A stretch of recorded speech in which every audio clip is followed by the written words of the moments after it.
This IT again. conference will now be recorded. Time in a row. All right, so we'll call the meeting to order. Stand for the pledge. Pledge allegiance to the flag of the United States of America and to the republic for which it stands, one nation, under God, indivisible, with liberty and justice for all. Vermont, as we gather this day to do the important business for the people of the village of Owego, wisdom, compassion, and understanding. Amen. So first thing on the agenda is the public hearing for local law number 2. What do we have here for that? Good evening, start. My name is Betty, Health Enterprises LLC. With me is Patrick Elston, who's a full member of Health Enterprises here. Answer any questions, explain the project, and give our case. Okay.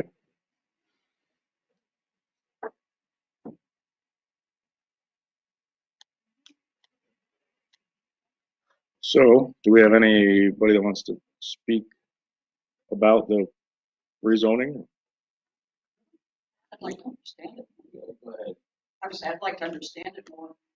At one point, it had a business in it. Right, so And it seems to, I don't know if that ever had a business designation there. no, so it's on the docket, I guess, to rezone from residential to business. And that's kind of all we know. We don't really base the zoning decision on what's there or not there, you know what I mean? It's just whether or not that property should be in that zone or not.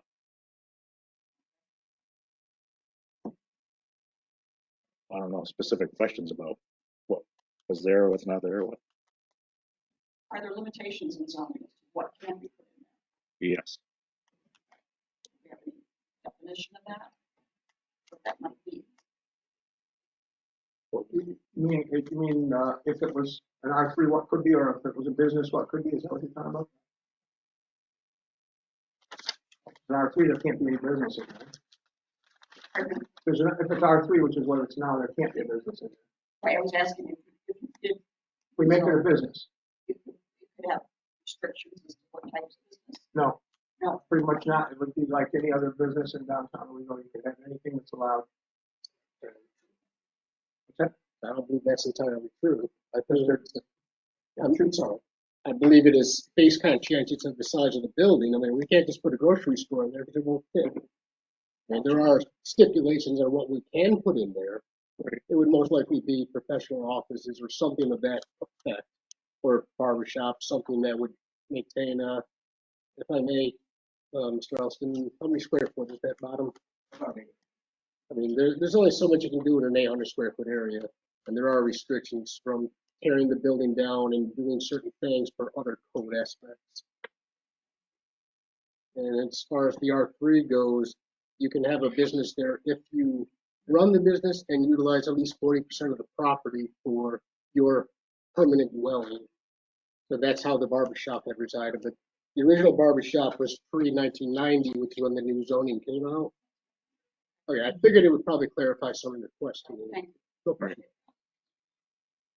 And certain businesses are allowed in residential districts, like for anything you kind of need a license for, like professional offices, lawyers, real estate, right? I forget the other ones. And then under the business zone, if you look in our code, there's a bunch of allowable uses. If something's zoned business, like think like downtown, like Lake Street, Front Street, that's all business. The difference would be you would then be able to bring in a small retail business or something of that sort, where that is not allowed through the R3.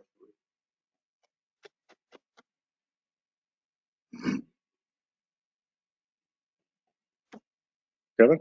Yes, I think when a property owner buys a property, owns a property, and is in a specific zone, they have the expectation, which is a reasonable expectation, that they're going to have the protection in that zone, of that zone.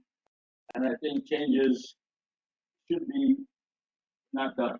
Let me put it that way. Very close resident. Looking at 109 Main Street.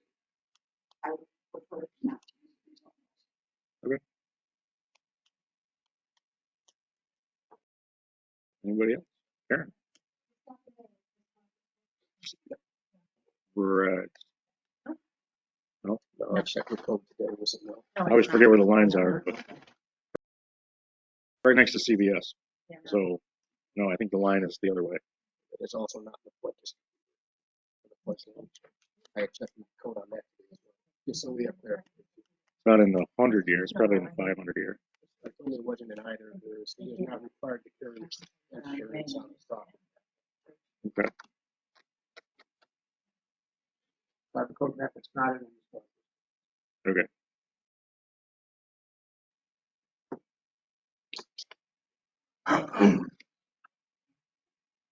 Anybody else for the public hearing? Andy? Yes, so it's gone to county planning board and our planning board. Both recommended to rezone it. I don't know. We have a letter that Elijah Natasu, who lives at 132 Main, sent. Yes. She sent it to the whole board and the mayor, and she is the next door neighbor to 138, and she did request not to have it rezoned. She talked about neighborhoods, she talked about the community feeling. She feels having a business so close to her community, there's building, would not add to the. And she said she's been there 20 years. She unfortunately was traveling for work, so she couldn't come. But that, she loves the neighborhood. She loves the neighborhood feel, and she did not realize that it was up for rezon.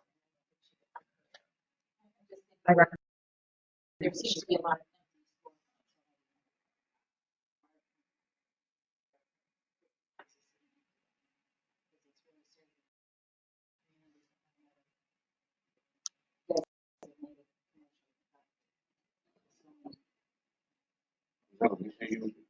Yes. Yeah, she wrote a lengthy email. Too lengthy. Yeah, which we can include it in the public hearing.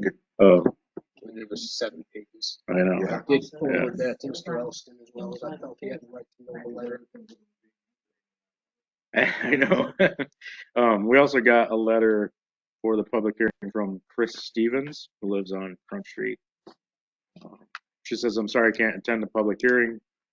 She was called out of town.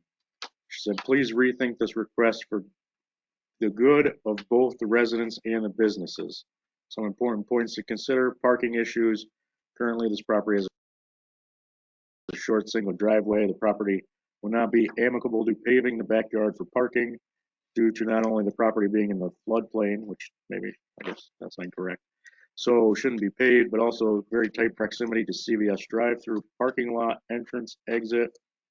Also a side street with traffic entering this section of Main Street. Traffic nightmare, especially with large truck traffic in the area." And then further explanation, thus additional loss of cohesion of the Owego shopping district, which already suffers many vacancies. There are many turnkey properties currently available. Do we really need another business potentially sitting empty? Totally unnecessary when properly zoned space is readily available. Further enrichment on the residential area. The village is already experiencing difficulty with non-residential concerns plunked in the middle, adjacent to family residential neighborhoods that were thoughtlessly allowed in the past. In conclusion, Owego needs to retain homes. It does not need additional possible empty business space. Sincerely, Chris Stevens.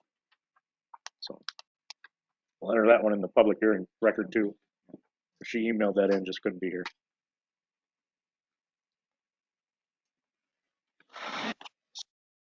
So what else do we have? in defense for the planning board for the village. A whole set of different thoughts were given to us. Number one, CVS supposedly granted parking privileges, short-term parking privileges for property. We were told that all the neighborhoods, people in the close proximity of the neighborhood had signed off and said they were fine with it. and that it was to be an office for an attorney, something to that effect, not a really commercial building. That was what was presented to us. Okay. And the planning board did recommend rezoning, Yes. and so did the county. I've never been approached by it. Pardon? I've never been approached by this thing. I owned the building for 6 years. 6 years I owned the building. The business operated in there, a barber shop, which had operated 40 years previously. No one had an issue until that tattoo shop. So that seems very discriminatory. That suddenly raised everybody's eyebrows. And for the record, the tattoo shop is gone. And I just don't understand what the issue is. It was operated as a business. I purchased it under the understanding that it was a business space. Everybody just seemed to get their undies in a bind over the tattoo shop, and that's when this all came about.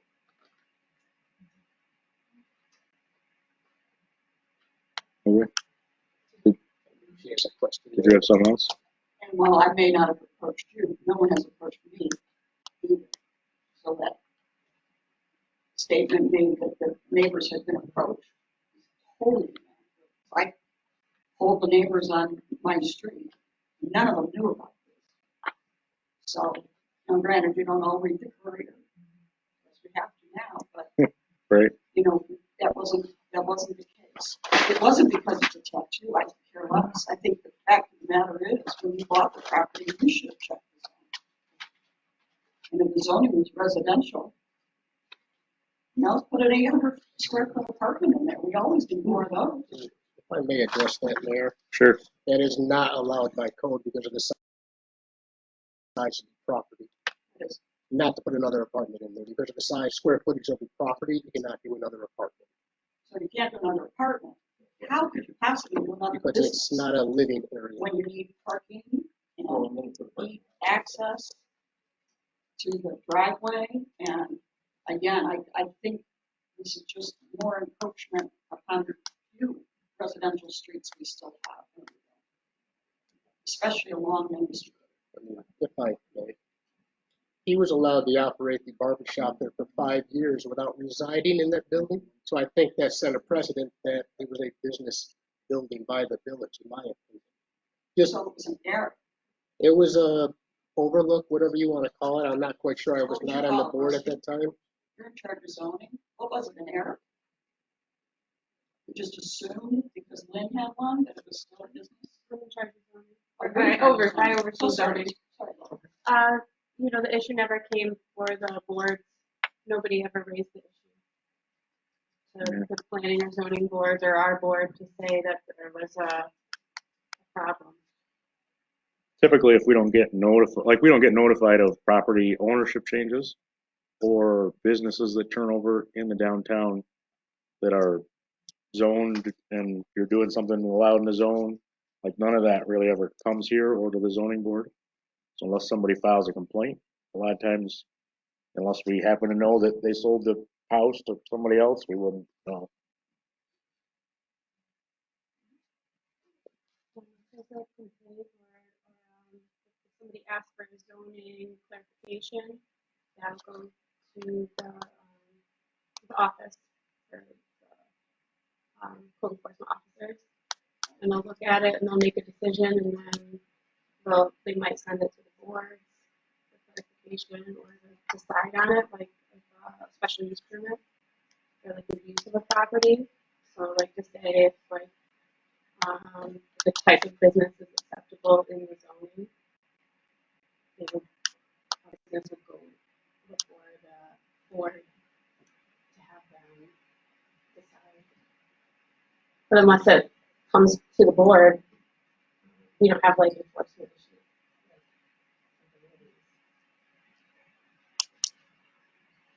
Terry? Mr. Olson, have you thought about making one of the apartments larger? No, because I don't want to have to deal with families. I have other apartments, and that tends to be a problem where you run into where the property values come up, you get larger families in there. I'd like to. Originally, I had approached Douglas House conceding what the village wanted and turning it into a one-bedroom apartment. If retired woman willing to rent the space. I was told to rezone it because I had a tenant left here. I, As opposed to for the land. Okay, so Mr. Pullman, Mr. Mayor.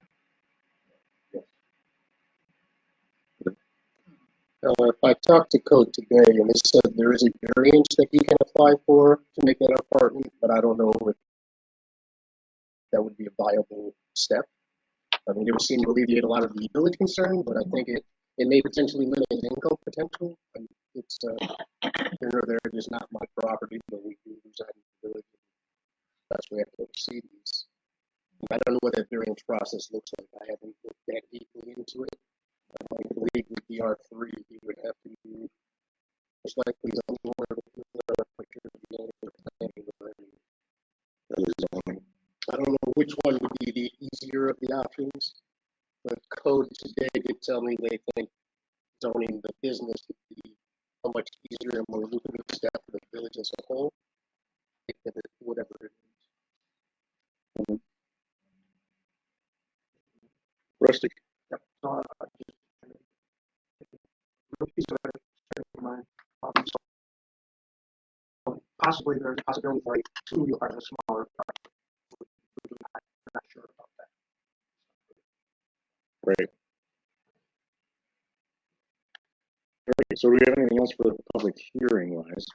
But it sounds to me as if the planning board was told that everybody in the neighborhood was informed and they weren't, that the planning board's decision and recommendation was based on this information, and it should go back to the planning board for their input based on accurate information about the neighbors being informed. So I don't know what happened, but I know we have neighbors now said that they were not informed or didn't know. I said that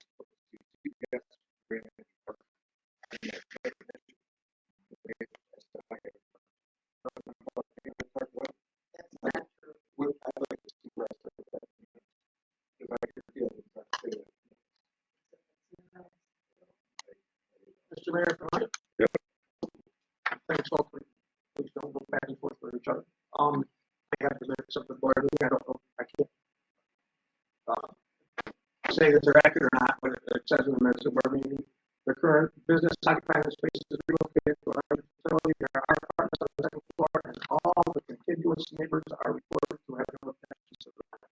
That's what it is. I think that's it.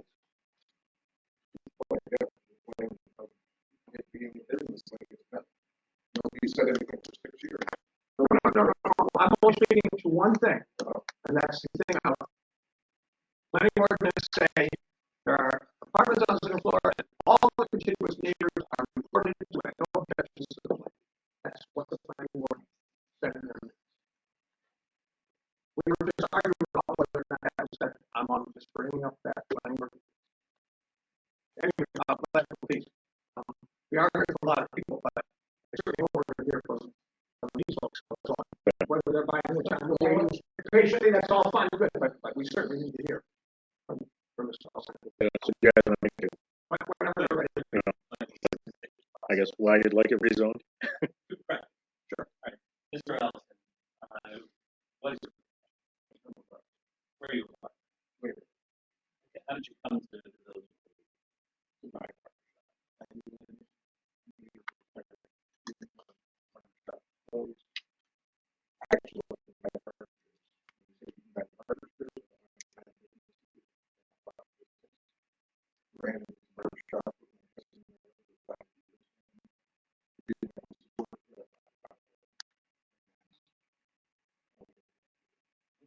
You ran it for 5 years, when you filed it.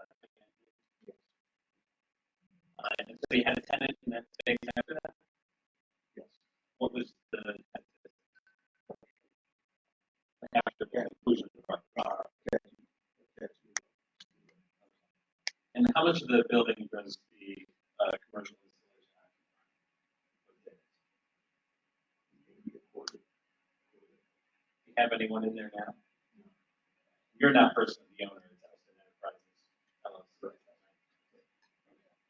The tax assessment shows that the grounds for the property is 0.16 acres. Is that about right? And who borders you on each side? CBS on one side, across the street, would be the Walgreens building, and Lynn sold land in County on the backside. There's a residential property to the west. So you're bordered by one residence, and that's to your west. Yes. And the residential neighborhood goes westward.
So it certainly wasn't something you said that you had told the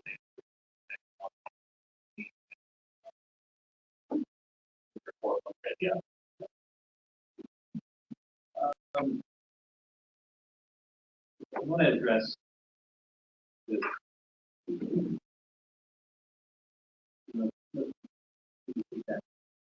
There's been some discussion about the remainder of the business. Do you own any property that you have any means of influencing that property to the remainder of the business district?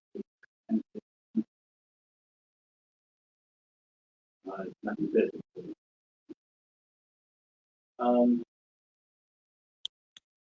All right. So since the barbershop operation, you had one tenant, but you informed.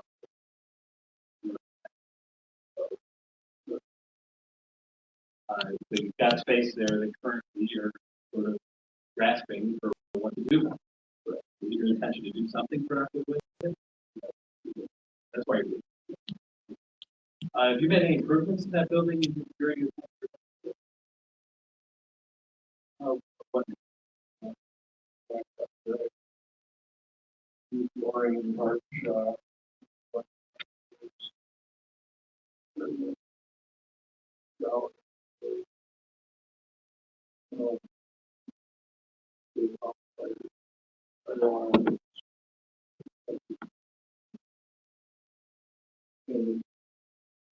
throughout the tenure of your ownership, have you had any interactions with anyone in the residential landscape suggest to you that you were an unwelcome presence? Whatever.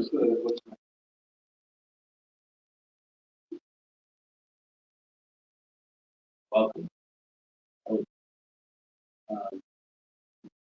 I don't really have any other questions for you, but I wanted them to get a sense of it. Be happy if the board has any questions. I'll just go right ahead. That's what he's here for. Any questions? And to show that really what this application is about is turning your 160 parcel of land, which is right on the border between R3 and business from R3 to not to topple the position. We, not to cause something throughout the remainder of the residential area. We don't own anything there. Where it's called legal capacity. It's just in terms of what original property that he bought and invested. So here he is. He's ready for questions. Thank you. That was very, I was one of the live version of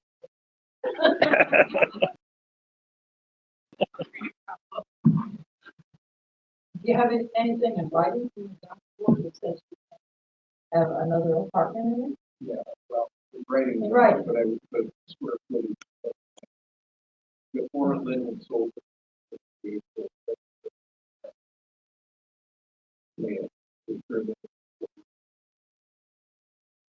you could, it's back to the, yeah, you didn't understand.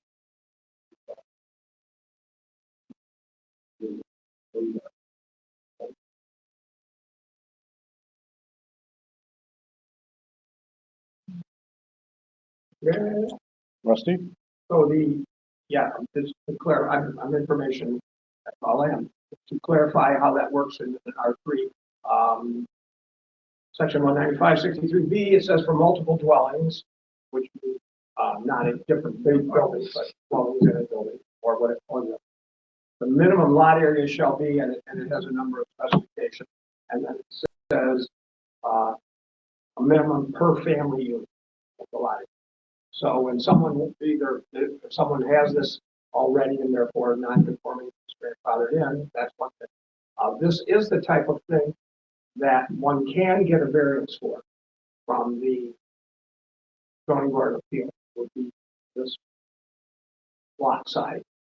There are many things you can't get a variance for, including having, not just in general, just for information, you couldn't have a business in an R3. The zoning board couldn't give you a variance to have a business in it. But they can give you a variance on the various size. In fact, that's one of the things that it says in the variance chapter, that measurements and distances are a thing that they. So I'm just pointing out how that all works. So when the code says that under the code now you don't have enough room there to have a certain number of units, that would be something. If you decided you wanted to do that, you have to just want to clear that all up.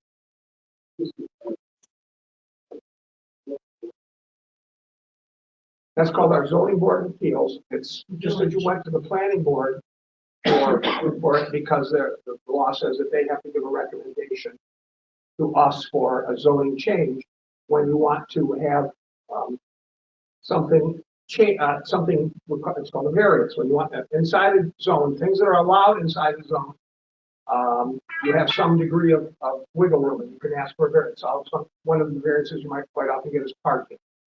You're supposed to have X number of parking spaces. Well, there's businesses downtown that can't supply that parking. They don't have those parking spaces. So they'll have to go to the Board of Appeals or variance. The zoning board of appeals is a separate unit.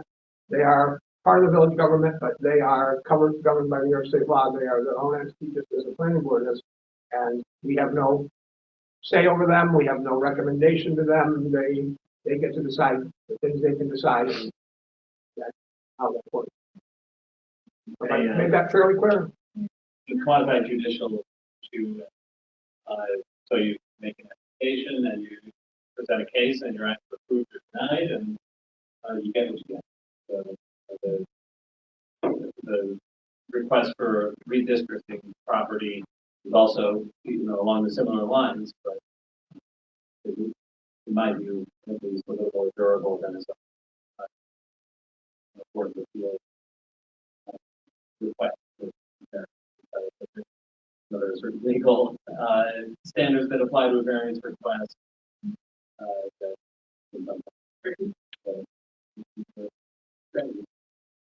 They have to do training too to be on the building board every year. And I know like there was something that, there was someone who wanted to put an addition on so they could stay in the house, because they really liked the neighborhood. But it was too close to the lot line. However, the house next to them was lost in flood of 11, and it was green space forever. So they were able to say, you can put it next to that lot line because it's green space forever.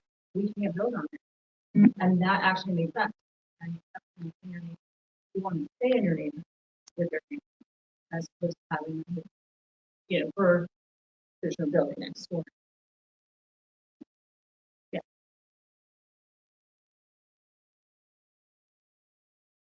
So, do we have anything else for the public hearing? Kevin, go. I guess I just have a question. If this was approved, does that mean anybody that's next to a zone that they want to be in can apply for it and get it moved one parcel over? They could set that precedent. Fail to see how that's relevant since we were in business there for 30+ years. No other house has had a business in it, thus establishing a business presence. I think that's apples and oranges. That business was owned by Right, that may be. That's what made it possible Right. for a business to be there. because the Regardless, property though, owner owned regardless, there was a business there where if I want to zone my house business, I can't do that reasonably because I'm in the middle of an R2 or R3. I'm not sure what my house is. But I've never had a business there, thus I couldn't use that argument. I mean, this just makes logical sense to me. So, I mean, I think that would be the argument we would have against John Doe, who wants to do it, who happens to be next to an industrial district. There's never been industrial. You can't just wave this magical wand. We are very adamant against spot zoning. That does make it a lot fluid. We've seen how this business has been established for 40 years. I mean, this argument of parking and things should have been settled over the past 40 years because there has been a small business there continually. I mean, I think he's trying to be a very good steward of his land. He's trying to work with us, and for whatever reason, we're making it difficult to our code and zone. I mean, he offered making an apartment, and there's an issue there. He wants a business. He just wants to bring some income into his investment, and I don't think that's unreasonable. Kevin? Sounds like he may have been given the wrong information by the code officer. In light of that, it might, it might be interesting in re-looking at what put in a part there.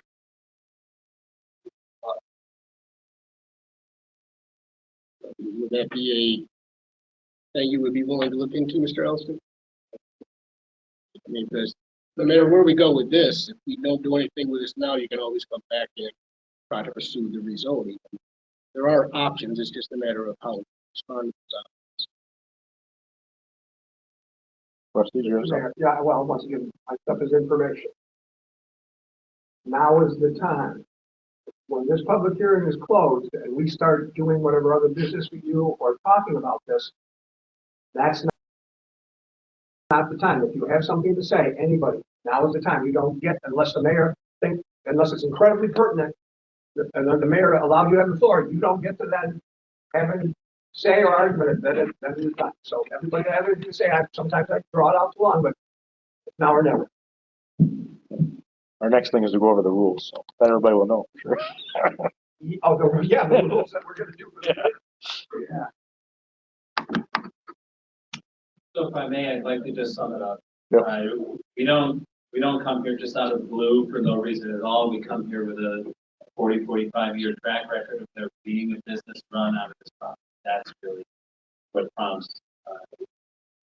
this request. It, maybe something that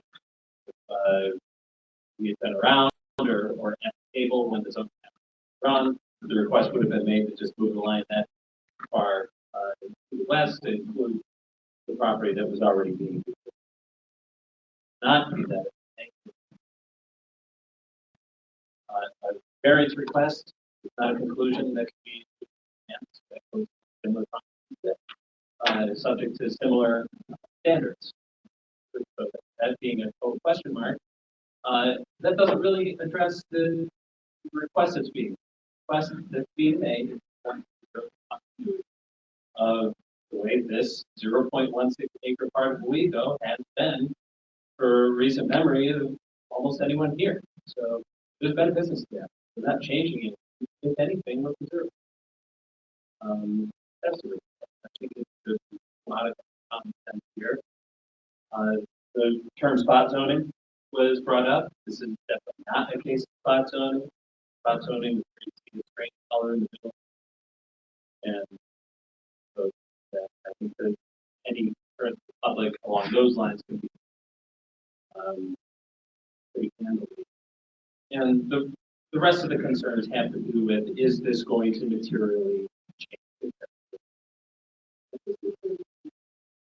as a concern? If you look at the neighborhood, you look at the building.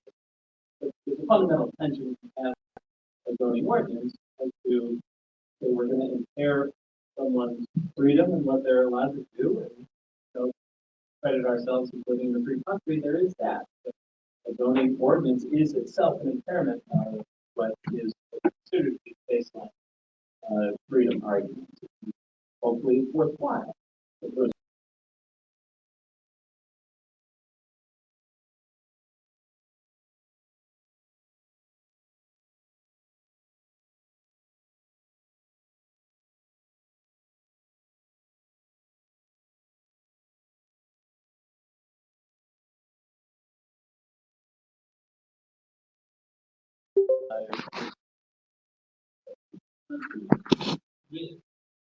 The purposes of this law, which is to support these particular neighborhoods as they have been. That's what we're trying to do, not to change something if it's something that is not or should not. So that's why we're asking to change this. I think it's very, very in tune with the building, the neighborhood, the street. Thank you. Mike, may I ask you Sure. something? Well, there are certain businesses that absolutely cannot go in there because of the proximity to church. Bars, smoke shops, things of that sort, things of ill repute, for that piece. There are laws in New York State plus the village that disallow these things in proximity to parks and different things of that nature. Church happens to be one of them. That church is probably 50 feet away, I would say. So, I mean, that definitely protects some of the potential, not to mention the size of that 800 square foot would not support a bar or things of that sort. I mean, there are certain protections in that regard too, as to what type of business could potentially be. Probably why you.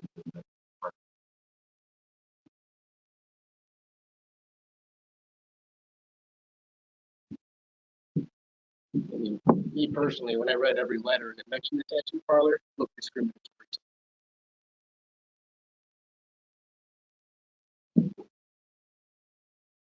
Well, because there was a lot of business going on out of there. Well, and it was a change. There's been a barber shop forever. Yeah. And then it was something new. So. I mean, and that business owner did outgrow that space. That is why he moved. And I find it interesting that nobody cared he moved to North Ave. Like, nobody had a clue. They didn't really give a darn, which is neither here nor there, but I just found it interesting. I know that they gave you Yeah. I didn't. Yeah, I just happen to know because he was my tattoo artist. Yeah. Yeah. The cover had to tell. I just don't do it where you can see it. That's fine. If I wanted to, there's something wrong. I want to be on the upper one. And if the time it doesn't work out, then I would apply for freedom to be private business.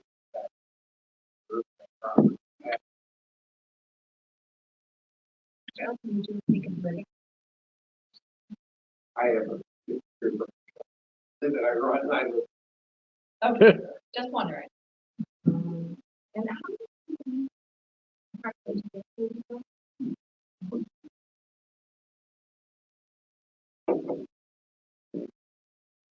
That's another. We're not talking about a downstate landlord. We have our fill of those in the village, unfortunately. It is what it is. I mean, this is somebody who's established in a neighboring neighborhood and does have a presence. Yeah, and I'll remind everybody that, so when we, as the village board, look at this, right, we're rezoning this property potentially forever. So we can't look at the exact case of what's going in there now, what's been there before. We have to look at, is this the right fit? Have that property be a business zone, right? Because you could sell it to whoever tomorrow once it's zone business, and then it's zone business now. Can't go rezone. I mean, we can, but I think it's right. That's correct.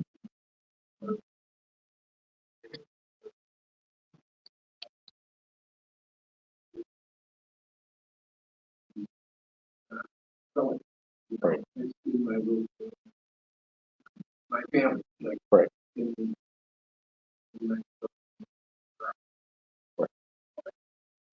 No, I'm just trying to remind them as a general thing, when we look at rezoning something, making a law, etc., we're supposed to look at the bigger picture of, you know, is this right for the village long term? Mayor, how long do we have to act on this after meeting Oh, is that's closed? a good Nate question, but I think it's 60 days. So we have an idea.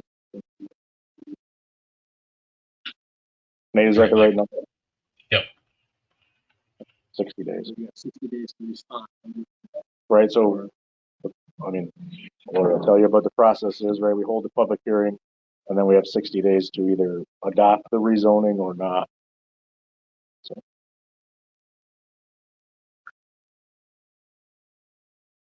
So do we have anything else? Mr. Mayor, we have 60 days to act, and if we don't act in 60 days, it's It's assumed no. it's a no for that time period. Otherwise, you couldn't do it again. To apply again. But you must do it. You must, if you're going to take a positive action, you must do that. Correct, yeah. So, do we have anything else for the public hearing? Kevin? I just want to say, you can also have the public hearing, have a recess, so that you can have the public hearing continue if you choose, so that way you can get all calendar requirements during the future. Choose that option. That's true. Gives you more flexibility. That is true. We could continue it on if we wanted to, next meeting, whatever. If we wanted to pull more people, or however we want to work that.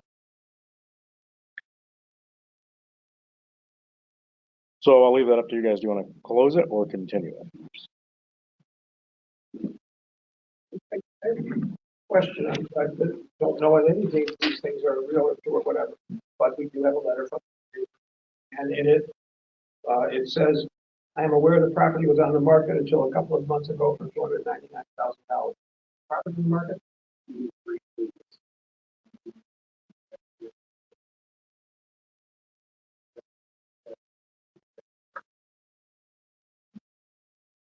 Okay, it's just, I'm trying to put that into conjunction with it. You love it, you want to be here, you want to give it to your family, but I got something else here that says you just tried to sell it. I'm trying to put those two things together. well, that was. So I don't know if I want to do it now. But, Fair enough, yeah. Thank you.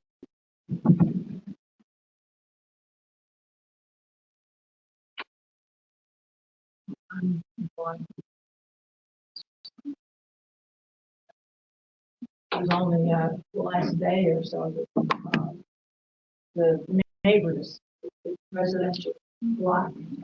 um, yeah, at least.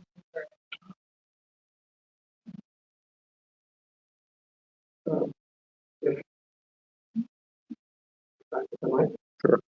If you're ready for us to discuss this, it would be time to close the public hearing. And I think that's what my question was.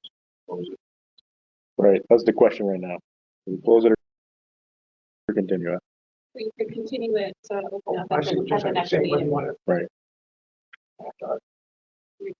Simply say, technically say that you continue For the next meeting to or the whatever. next meeting, Yeah. and say the date. Right. And it's open. So that more people can, from the public at the next meeting, because not any information Right. Thanks, Kevin. That reminds me of, as we do that, I did have a letter from Sue Dickinson.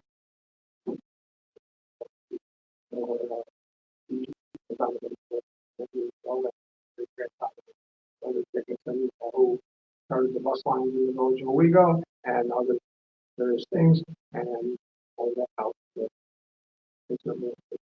So she also her wishes or thoughts about how it becomes business. So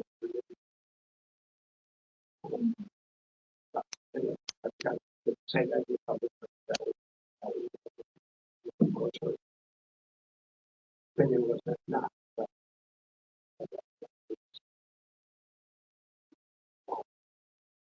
okay, I just wanted to tell you about that. Sue.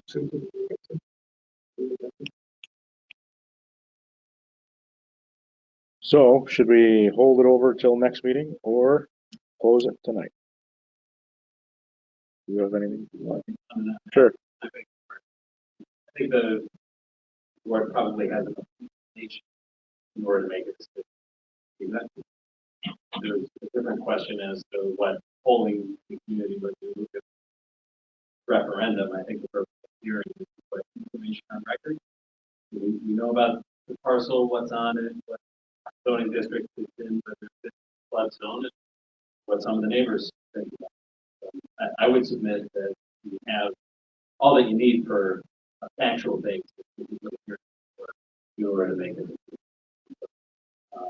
The situation would probably be a lot more of the same. I certainly would go through the same argument. That would be very edifying. We made our case. Thank you. Thanks. Rusty? I hear what you say, and that's probably a fair judgment of if we hold it over, we're, as you say, if 27 people in the flats come and say we want you to do it, that's not what we're listening to. What we're going to likely get are more negative opinions. When we hear from some of the neighbors that may or may not show up with a negative, we very well might get that. And one of the things we'll do that is if we do that, depending on, of course, which way that it gets decided. But if it doesn't get decided in Mr. Elson's favor, and we hold him up, he doesn't have time frame to make another action or to go get a variance. So I don't know. Well, you just said that you prefer not to hold it up, but I assume you speak for them. Just drags it out longer. Okay, so what should we do? Somebody figure it out. This is going to be, we have to close the public hearing. Would that have any negative effect on having?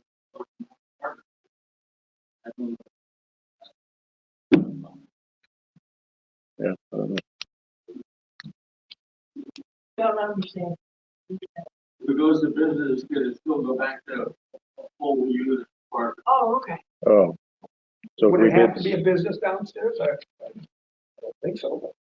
Oh, that's a good question. If we did zone a business, could it be apartments instead of a business per se? I don't know.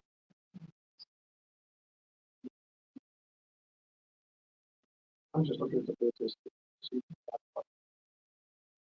I mean, I guess you've got like Nelson, although they got stuff on the first floor. Yeah, we have apartments. So but you have like North Avenue, right past the pit, have a couple of buildings, 4 businesses downstairs that are right. Pretty much apartments now. I'm just. And you got like the jailhouse that. Mary, yes, they could use the first floor as residential. There you go. So it wouldn't limit that if your business was to put an apartment in there.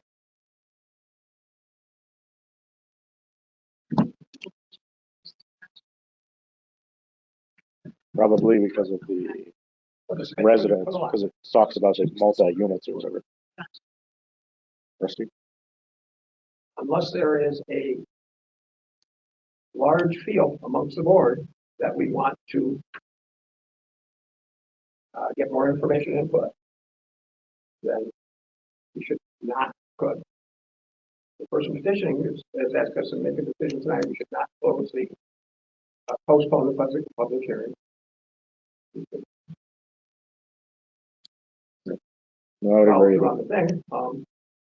We're probably not going to get new information.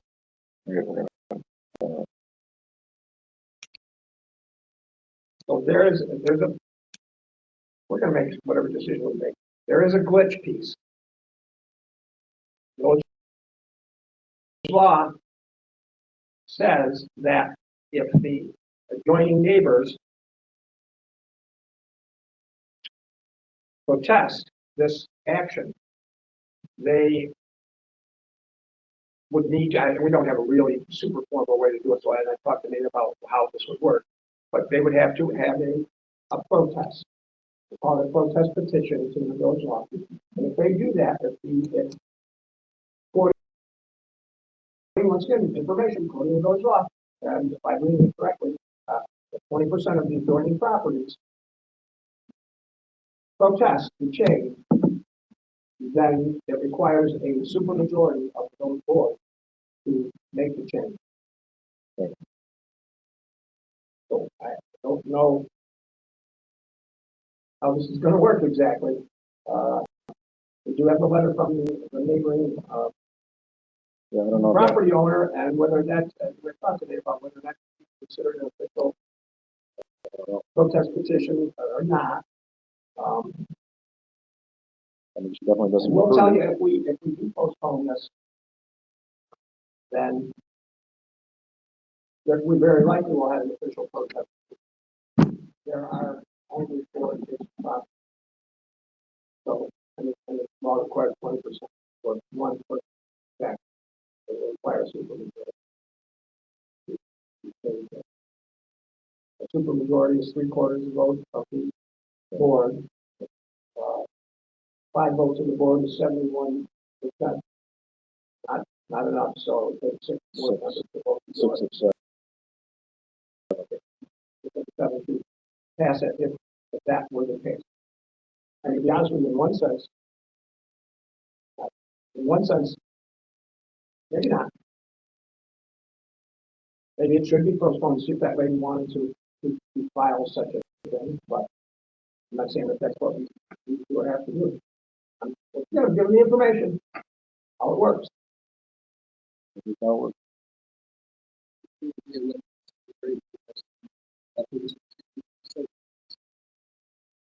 60 days, is it a week? The village law isn't specific about it. Yeah, there's more geared towards Nate if he hasn't had. We make a decision in a week and she had 60 days. Or is there any kind of referendum thing like that?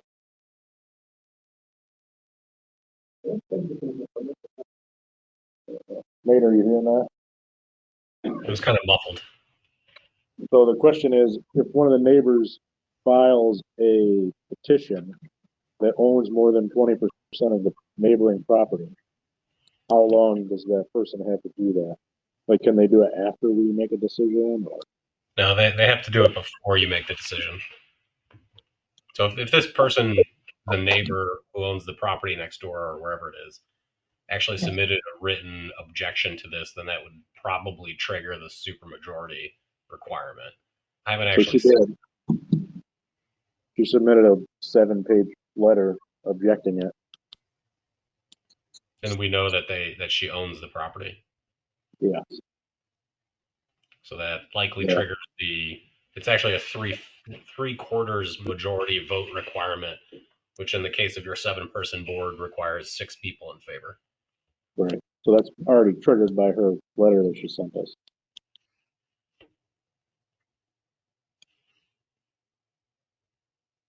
Correct.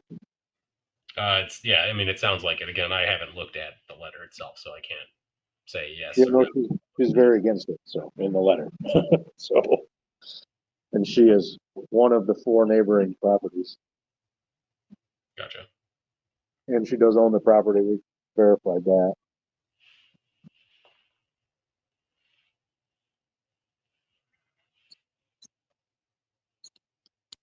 It wouldn't really, because we already have it. Right, only like CVS or, you know, across the street, which is Walgreens. There, I have been asking them, Commissioner, most people do, which is Probably not. unfortunate. They like, doesn't, and maybe because they don't. Yeah, but usually it's kind of how it works. Rusty, What are you going to ask us to close the public hearing? Because we close it, you know, we talked about leaving it open, because we close it, but I don't think. I think you can reopen it, but we may have to renotice it or something like that. You know, I think that we should close the public hearing. Get a feel of the board to see if we want to. I mean, we can close it and just vote, or we can get a feel of the board that I want to. Agreed. But we could probably wind this up. So you're motioning to close then?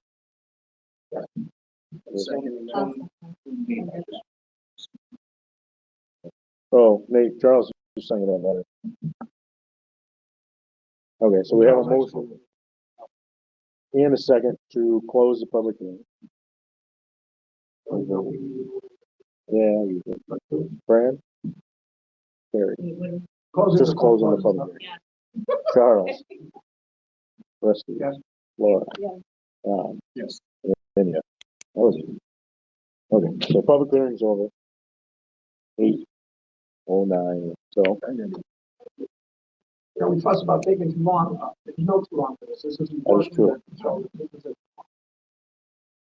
So now we have two options. We can either take action and do something, or we can go on to the rest of our night, and then technically we have 60 days now to do something, or not do something.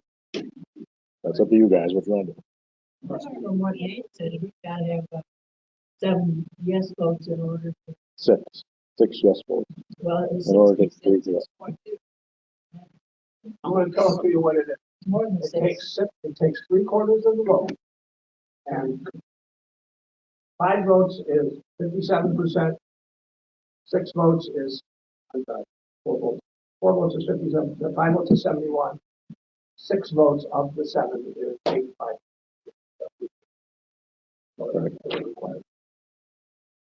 If that's correct. This is a weird way to do this. I'd like to, if there's some way to do this, I'd like to get a feel of the board. I don't know if you can do that. Sure, I mean, you can ask people what they think without before you vote. That's true.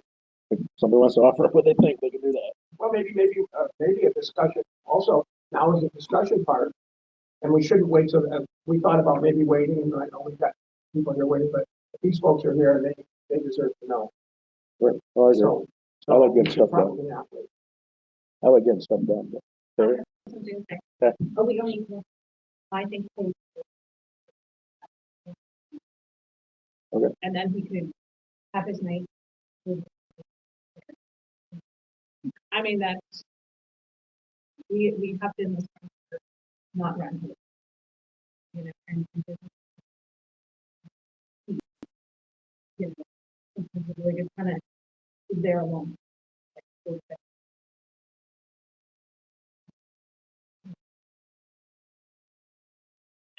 That's my take.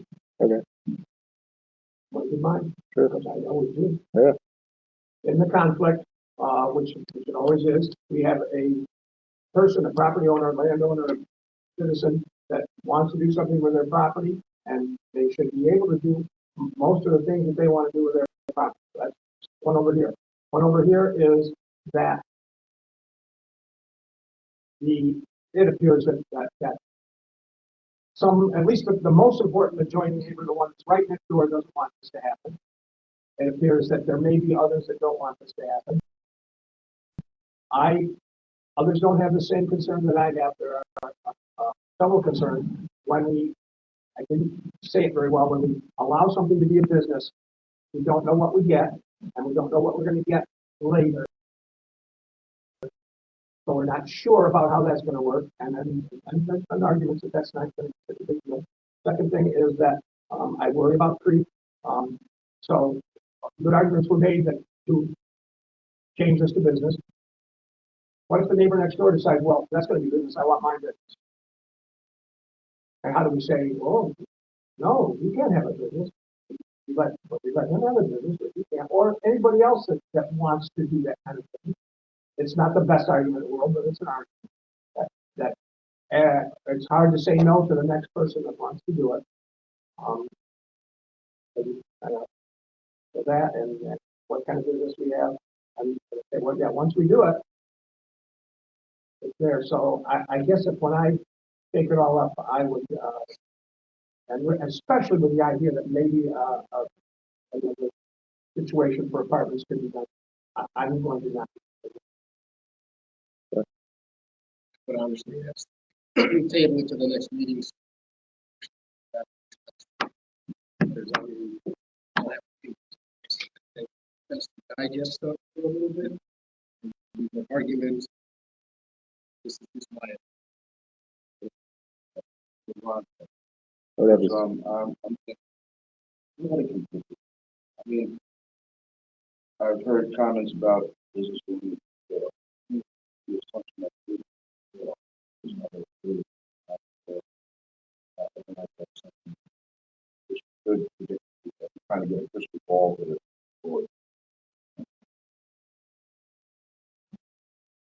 That's fine. Okay. Anybody else? Like the meeting, the regular meeting, discuss this. I'd be more with Ron, like tabling it for next time, just because, like we've heard a lot of stuff. I'd like to check into some of that stuff. We can discuss this now. We don't have to do those other things first. Once again, are we holding the folks up to discuss it? Discussing is fine, but we can discuss it right now. Why do you want to wait till?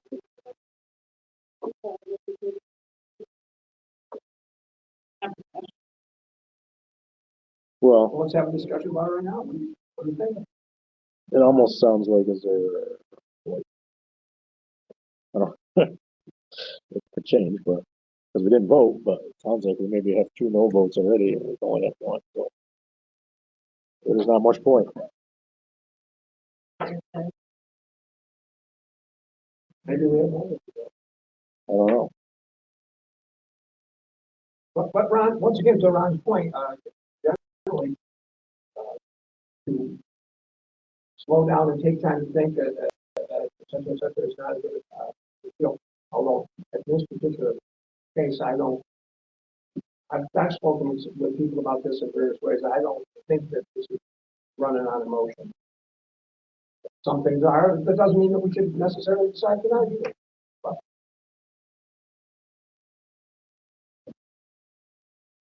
so if somebody wants this to be voted on tonight, they need to make a motion. Somebody makes a motion to vote on this tonight, then we'll vote. So I'm going to make a motion. So you have to make a motion to Vote on local law number 2.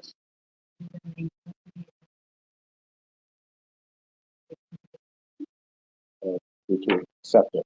That's the more way the motion goes. Okay. the motion is going to have to You be. have to go through.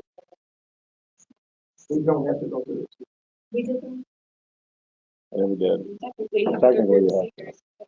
Why? We did last meeting. We haven't ever went through on that. And we can. They're pretty simple. But We're not intending to pass this. we can say it's all no. It pretty much is. First, you need a second before we vote. True, we did need a second on the motion. This is a motion to Pass the law. pass it because there is no motion to not pass it. Correct. Fine, I'll second the motion. Okay. Now we can talk about the motion.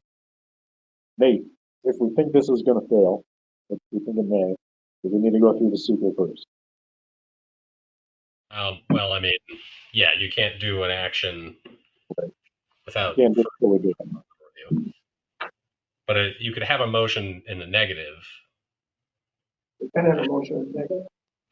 Well, I was going to say a motion to not pass the law, but that might fail also because you might have 5 votes in favor of it, or Oh, 5 true, votes because against that one wouldn't have the supermajority. Because you're not passing it, you're just not passing it. And you're not denying it, but you're just saying that you're, you know what I mean? I mean, this is a legislative action. If the sense of the board is that the motion will fail, you could just choose to table it indefinitely. To not take it up for action. You're not required to do anything. Yeah, I'd rather do something so that they know the next step. So we can go through the secret. Hey, why don't you withdraw that motion and make a motion not pass? Can I do that, Nate? You just said you could. Can, but it doesn't have the supermajority thing. Doesn't have to have a supermajority to not pass. It only has to have a supermajority to pass. Correct. What would that do to this if we're not? Basically table it. Do this. If you withdraw, I'll Do this. I'll withdraw. I'll let Laura make. Okay. I make a motion to not pass the law, a local law rezoning.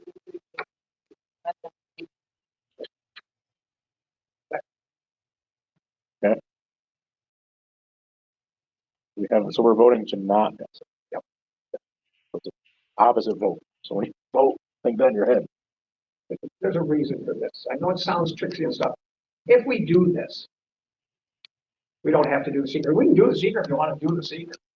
But if we do this, we know that the secret was not necessary. There's also true. Boy, they go, you'd be surprised how long. Yeah. Numerous times. 5-10 minutes tops. 10 question, Right. short form. Okay. We'll vote on this one. So negative thing. Right. All right. So Rusty. The not Negative. we're voting to not pass. So yes would be a no. Yes, I vote not to pass it. Laura, Yes, I vote not. Ron, No, I vote to pass it. yeah. Brian, I vote not. no, yes. Yeah. Yes. Terry, Double check these minutes. Yeah. Yes, I vote not. Charles, You will know, not yet. Nay. No what? four. So I vote no No. to pass it. 1, 2. So it's 4 to 3. Mayor, what the mayor vote? Vote no. No. So it's 4-3.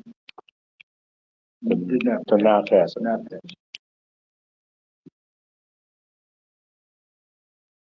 So explain to me what that means. Yeah, because since 4 out of 3 of us know man. It seemed like an overcomplicated thing. It was, yeah. So that is just the end of it, though. I mean, 4 of you agreed to not pass it, so that Right. should be the end of the discussion and action on this. That is true. So then what is our recommendation? Now, this did not pass. Like variance at this point, That's if probably still the he's in the path. doing that. Or, I mean, yeah, you could apply for variance. You could apply again for rezoning or whatever.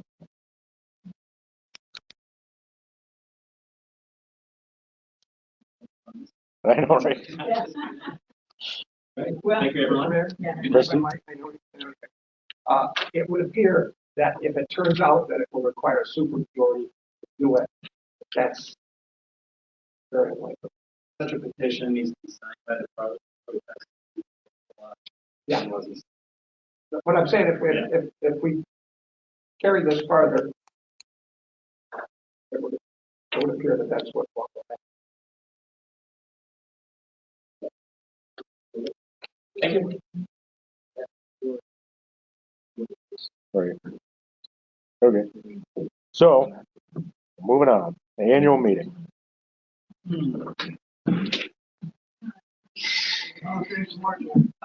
Regular public comment.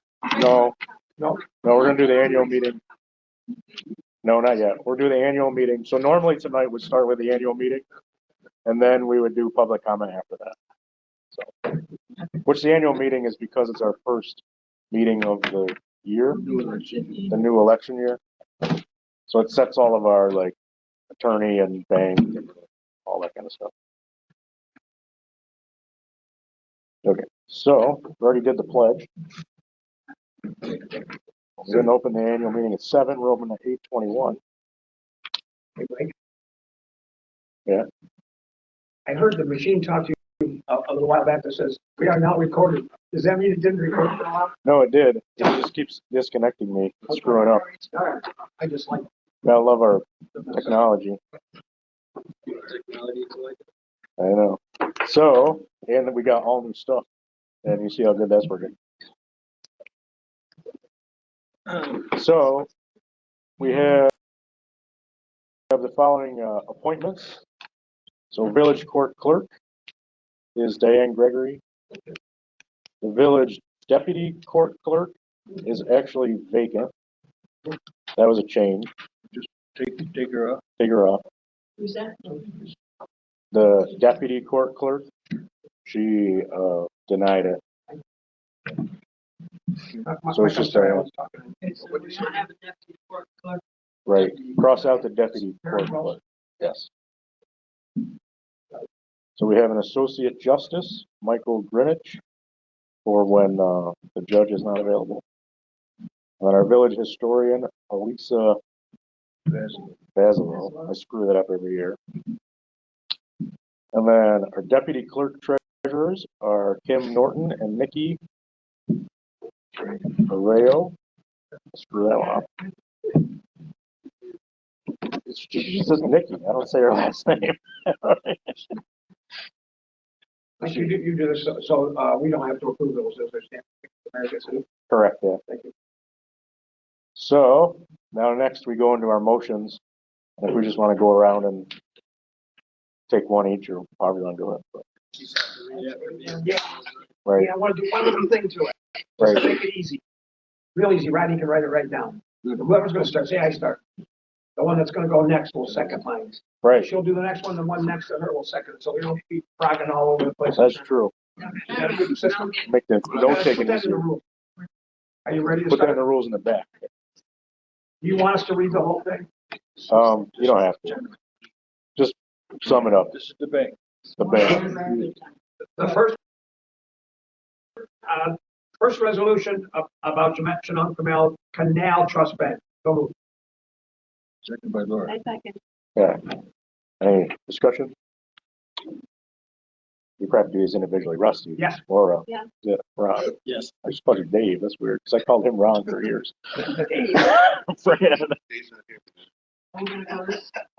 We're going this way. Fran, how do you vote on the bank? Oh, yes, it's, Terry. yes, and I'm glad you don't call me Ed anymore. I know. Charles. Yes. And yes. Okay, next one, which is Laura. Okay, the next motion date of the is, meetings. that we have regular meetings on the first and third Mondays of each month at 7 p.m. And they'll be here in this boardroom at 22 Elm Street. And if there's anything on a holiday, then we push to the next. Would you get the abbreviation part? That is Yeah, abbreviated. it's Laura, yeah, it's abbreviated. And Ron? I was gonna second. There we go. Vote, Rusty. Yes. Laura. Yes. Ron. Yes. Freya. Yes. Terry. Yes. Charles. Yeah. And yes. Well, next one's me, I think. What about Ron? Oh, yeah, Ron. I get the second. Be resolved that the Tiger County Courier Binghamton Press and Sun be designated as. I second it. Yes. Yes. Yes. Yes. Yes. And yeah. Yeah, my turn. Let's see. Be it resolved that the town of Owego clerk and deputy town clerk are appointed as registrars of vital statistics. Charles, you got, because Rodney can't second it. Okay. Make the motion. No, no, Oh. you seconded the mayor's motion. Did you second that one? I'll come back. Yeah, I'll come back. Computer. okay. Second that. All right. Everyone's vote. Yes. Rusty, Laura. Yes. Ron, Yes. Fran, Yes. Charles. And yeah. Okay. Now it's your turn, Charles. Okay, now I'm going to the Mileage. mileage reimbursement rate will be the IRS standard mileage of 70 cents per mile. I second it. Yes. Yes. Yes. Yes. Yes. Yes. And yeah. That the finance, insurance commissioner, and clerk treasurer will review all insurance policies on village property, building, insurance, verify current status. Board sets the board on second board meeting. Next. Second. Second that. Two or less. Vote. Rusty. Yes. Laura. Yes. Yes. Fran. Yes, sir. Yes. Yes. And yeah. Yeah. Fran, you Okay. can. I motion to the planning board and commissioner, clerk treasurer will review the Tioga County Hazard Mitigation Plan, Village of Owego section, Village of Owego Comprehensive Plan, and Emergency Management Plan report to the state of each need of each revision. Second, yes. Joe. Vote. Yes. Yes. Yes. Yes. Yes. And yes. So back to Rusty. Grants commissioner and reporting. Yep, we're gonna So report in June. Second. Vote on that. yes. Oh, Jennifer, yes. Yes. Yes. Yes. Yes. And yes. Okay, the Village of Owego procurement policy will be reviewed by the Finance Commission and the Clerk Treasurer for recommendations for update and report at the second board meeting of April. Second. Since you had to read the whole damn thing, it's the finance commissioner that is this for that. We'll vote. Rusty. Yes. Oh, yeah, Yes. it's his commission. Yes. Fran. Yes. Yeah. And yes. Move to have the wastewater treatment plant commissioner and the wastewater treatment plant director of utilities review the rates. I'll second that. Yes. Any for you. Yes. Yes. Was I Yes. right? Yes. And yes. Okay, I get to do another one. Oh, this is a big one. Yeah. Wow. I'll read that whole thing, Mike. I'm gonna read the whole thing. Okay. But no, it's the meeting dates and it lists out. It's the whole thing after. Yeah, it lists out the meeting, every meeting date from April 7th, 2025 through April of 2026. Second that there, Charles. Yep. Second. So the only Yeah. difference is Yes. Labor Day, Martin Luther King, and President's Day are on Tuesdays. Okay, so we'll vote again. Rusty, Yes. Laura, Yes. Ron, Yes. Fran, Yes. Yes. and yes. You pick this one too, Mike. Oh yeah, the next one's mine too. It's not really a resolution. Making appointments. For the commissionerships, so we've got Laura with grants, zoning, planning, and climate smart communities. That's still a thing, right? Yes. Mhm. Yeah, that is. Rusty has police and code. Fran is a change. Or no, Terry has EMS and insurance and OHPC. There's a change there, Terry has EMS instead of Brand. correct? Thank you. So does Terry not have finance and grants then? Correct. So Fran's gonna have finance, grants, and cemetery. Ron, I had for sewage and personnel. You good with that? Okay. And then Charles, we got deputy mayor, personnel, DPW, and fire. And we all kind of do everything, so whatever. So next one would be Charles. Okay. Personnel matters. Okay. So that personal matters, including new hire interviews, will be handled by personnel assistant, consisting of one personnel commissioner, me, and my name is spelled wrong. Oh, that's me. I typed it in there. So you are finally flattered. No, I'm not I've been flattered. calling you flattered forever. I'm a player. And then you just became later. I fixed it. It's easy to remember. Later. Start calling you double T. The affected department commissioner, and 3, the department head personal actions recommended by the committee will be reviewed by the mayor and brought to the village board trustees policy for both part-time hires, and the mayor appoints to the personnel committee roll call. Yeah. Question on that. Yeah. If the commissioner and the personnel person are the same person, Not really. And we'll have a big student. Right. Did you second Yeah. that? Yes. yes. Yes. And yeah. Up to Terry. Adopt the following resolution where code of the village of Owego does not establish procedural rules for conduct of meetings of the board. Oh, this is a good one. Oh, this is a whereas. This is a good one. And Now, I did a little homework on this one. I think she should have to read it. You should, yeah. I can read it. Don't you? We should probably look at it anyway. Look at it, but don't. So this is our rules of the meeting. And we always say that, you know, we're gonna follow the document entitled NICOM Meeting Procedures, page 5.5 through 5.9, as the rules of our procedure with modifications. And then somebody always, usually Rusty, says, what are they and how are they modified? So I took 2 hours Friday. I didn't have nothing better to do. And I typed them at the back of the thing. So we can actually look at them and say, this is what they are. And if we want to modify, I changed them from the NICOM things to what we do, but if we want to change them, I've got my computer, we'll change them. Appendix A. Yeah. Appendix A. Went through all these, these can always be modified when we need. Correct. That's the last rule. The last rule, the last rule is the foregoing procedures may be amended at any time at a majority vote of the board. So if you just take them up, my recommendation again, read them when you can. If you don't like something, bring it up sometime and we can change it. But So the only don't everybody read it now and spend 25 minutes to think about it. The only thing that we may want to go, like the public comment thing, right? I changed that a little bit.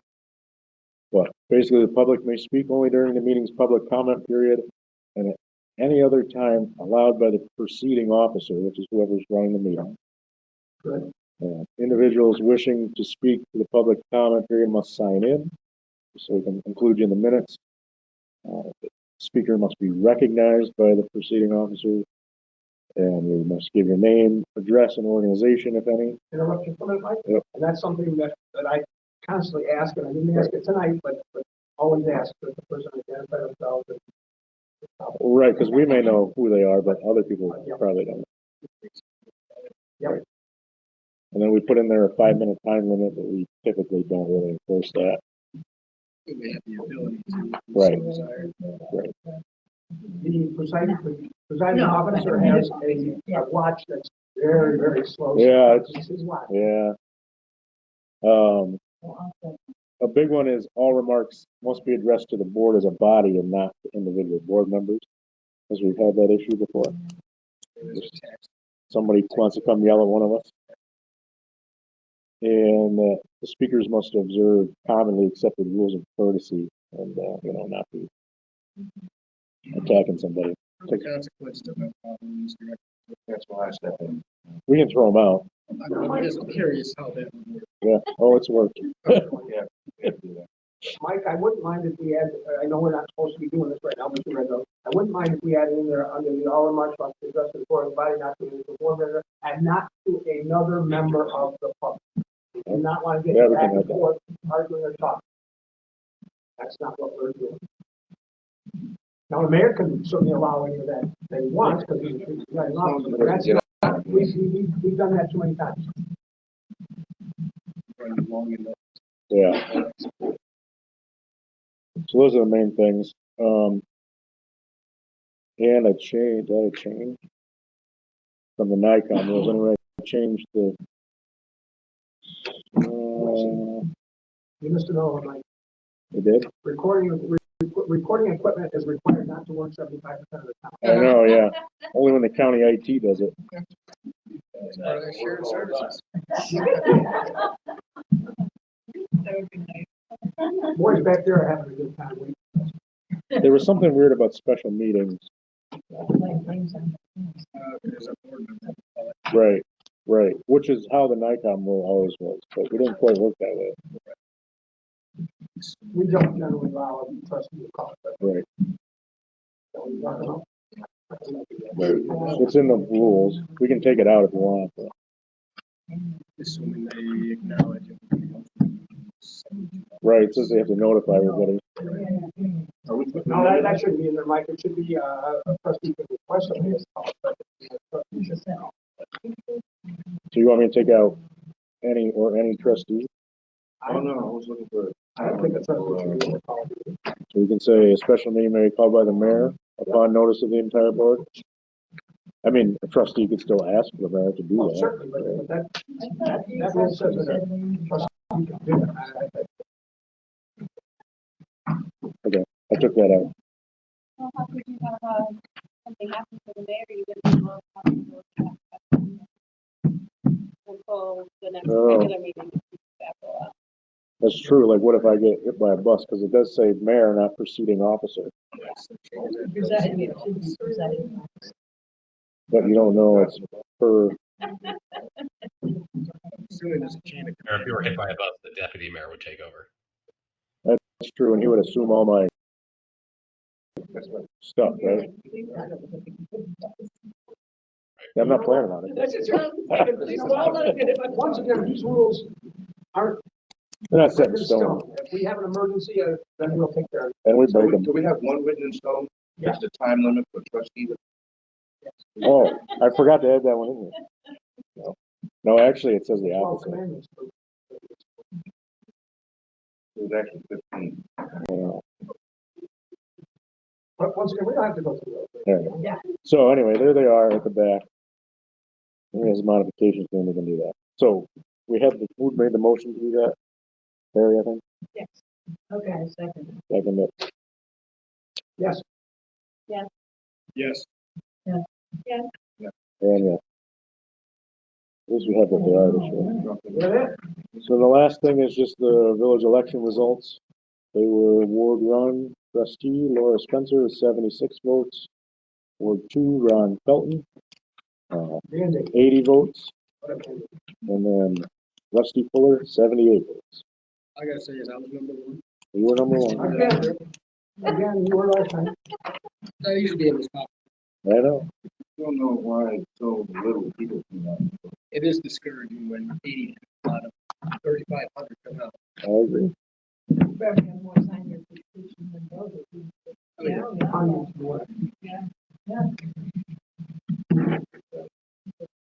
Okay, so the annual meeting's done. So now we have public comment.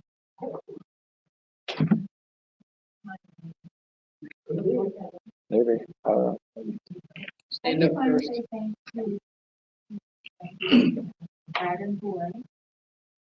What's your name? Where do you live? And Oh yeah, right. We it just says it right there on the roll.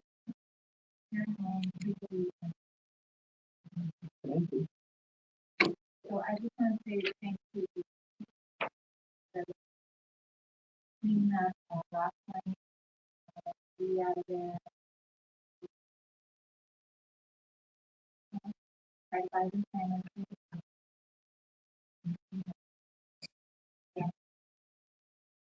My house does. So again, thank you. All right. Thank you. Thanks. Good to hear good things. Anybody else public comment? All right. We don't have any invited guests tonight. We already had plenty of those. Department head report. I know. They've been sleeping over there. Let's start with fire department because I don't think he has anything. I think he's still hanging out. They are comfortable. It's going to be bedtime.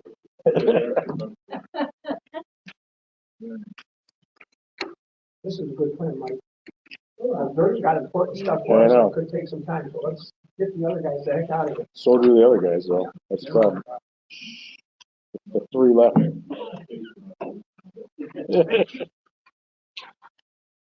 So the on-running calls or trainings were company operations, brush fires. We toured the dispatch center to see what they do and how busy they are. We had new member training for our board members. We did a pre-roll-on at Board of Mayor's so we need more. Do another one. Drafting, we did film free for the boys' school soccer team. I attended Near Valley's fire banquet, and we did 21. Yeah, whenever you call me. Yes. 7 in the morning. So that's yearly and bi-yearly.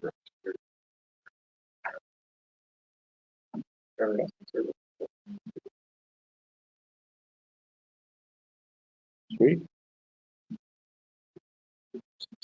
Yeah. So it wasn't that way here, so we're gonna have the well thing. Well's going, it's going to Fred Wantons.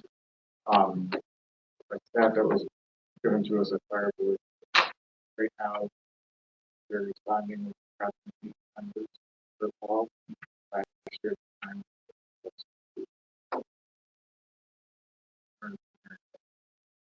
That's good to hear. Let's do Fred next. He's the next For Charles, easiest. It's going over the DPW corner building of the DPW. Everybody, the people will have access to it, will be in fire department. No, we're not.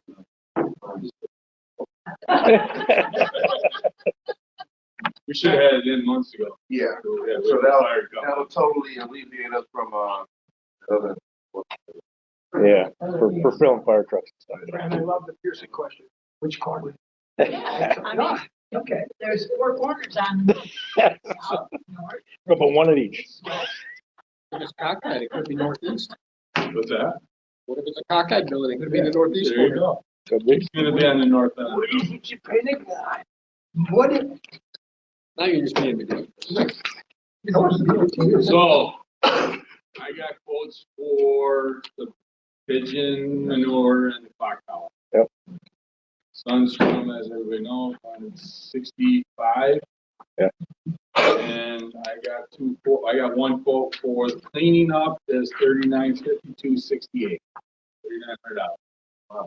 So they're getting supplies from Dollar General? I don't care how they get it. We don't care. Mike, because it's under $5,000, do we have to go on it? Nope. And the We're just letting spray, you know. it's a spray that we're gonna have our guy that does our buildings spray it for $250. Good? Yeah, other than we got to figure out when to get them up there. That was my next question to you. So I've been emailing with James. They were supposed to do the electric already, and they haven't done it. Correct. Well, I'm gonna call Chris tomorrow. I'll call Chris tomorrow since you already did it, and I'll ask if he's gonna use a slide and do it out on Temple Street. Maybe put a dumpster there. I don't know how he wants to. Right. I'll talk to him about it. And let you know. So we just don't want them to clean it and then make another mess. Well, Let's figure that out later.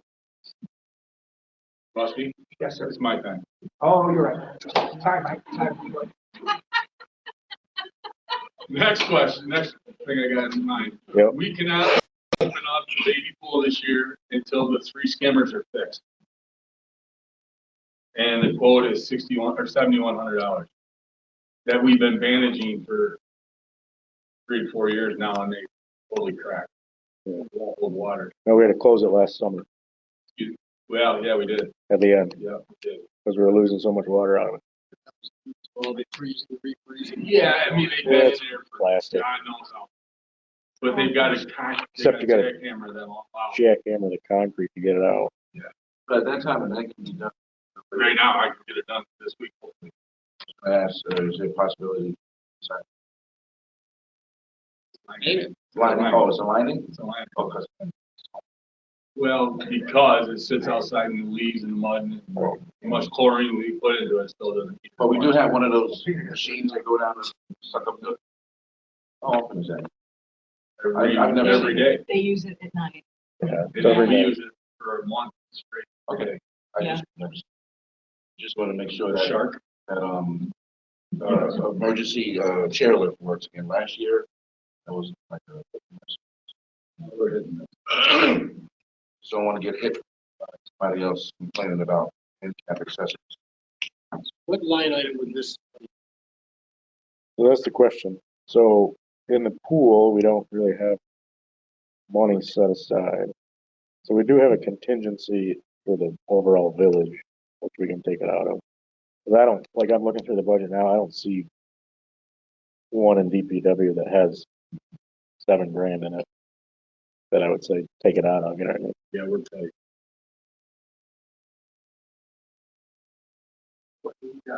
Take out of my, if we take out of contingency, we don't, have to do it. It's not, No, it's in our budget, it's just a line. separate line. We're taking out. Let's take it out of contingency for now, and, if we have to find some other. Find a better place, we can change it. Pool doesn't know we'll have a. Oh, I know, They'll be protesting in the town square. yeah.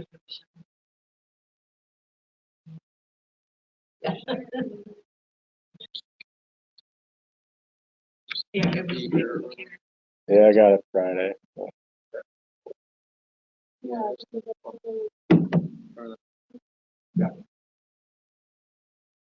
It's $7,000 from Johnson, so it's, we don't have to bid it because it's under the procurement thing, but we do have to approve the quote. Is the price right? Is it? Yeah, that's what the quote that he just sent me. I'm just saying, is it what it should be? Is it? So it is, I'll say it's inflated, but it's not because, so all of our quotes are inflated now because we had this little class on prevailing wage.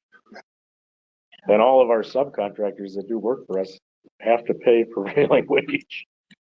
And have been supposed to have to pay it for a long time. Yeah. Yeah. If they do work for a municipality, they have to pay their people prevailing wage. We should be going to baby. We still gotta figure out what baby, Fred keeps going to baby jail. We don't know if it's like jail full of babies. Glad I wasn't here for the past 2 years. Fred got all worried because we had this thing with the, where was she from? The state. Department of Labor investigator. Yeah. Now we're not that pretty. Well, I was sitting next to Mayor's husband, so. So anyway, we did learn that we have to pay everybody prevailing wage. Except for your trustees. Right. Well, anybody we hire outside of us. If we hired Johnson's on the payroll, we wouldn't have to. So generally what we want to do is we want the company that we're doing business to just give us a price and whatever they do. Right. They're the ones who have to. Their employees, their prevailing rate that. Right. So what's got to happen is after they're done, they have to go into the state to get a number now. Right. And then they have to send us their payroll. The number and the payroll And and then we have to send it to New York State. kind of a whole thing. Yeah. Oh, so we can't claim it. No. No, we already did that. We tried that. Didn't work. We did do it. Notice in a while, this Yeah, I agree. So now we know better. So now we can't do it wrong. And every contractor has to be enrolled in New York State. Right. Which is like on their end, it's like a five. $200. Yeah, I was thinking $200 five. for 2 years. Something like that. So, but They have to- everybody's got to be enrolled. That just proves that they're like a licensed Yep. Yep. Yep. contractor or business and that they have. Yeah. But they still have to show their insurance. Hire me as your baker. I can't afford for. So anyway, that's why the labor's $6,000. And if you were doing this at your house, it probably would be $3,000. You wouldn't have to pay because you're an individual. You're your own boss. So you don't have to pay. I don't get paid anyway. Exactly.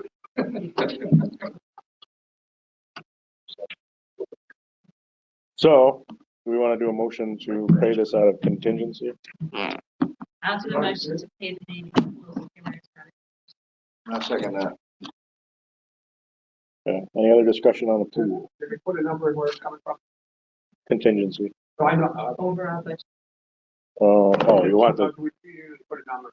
you want the line item? No, telephone. Yeah, telephone, price, yeah. say not.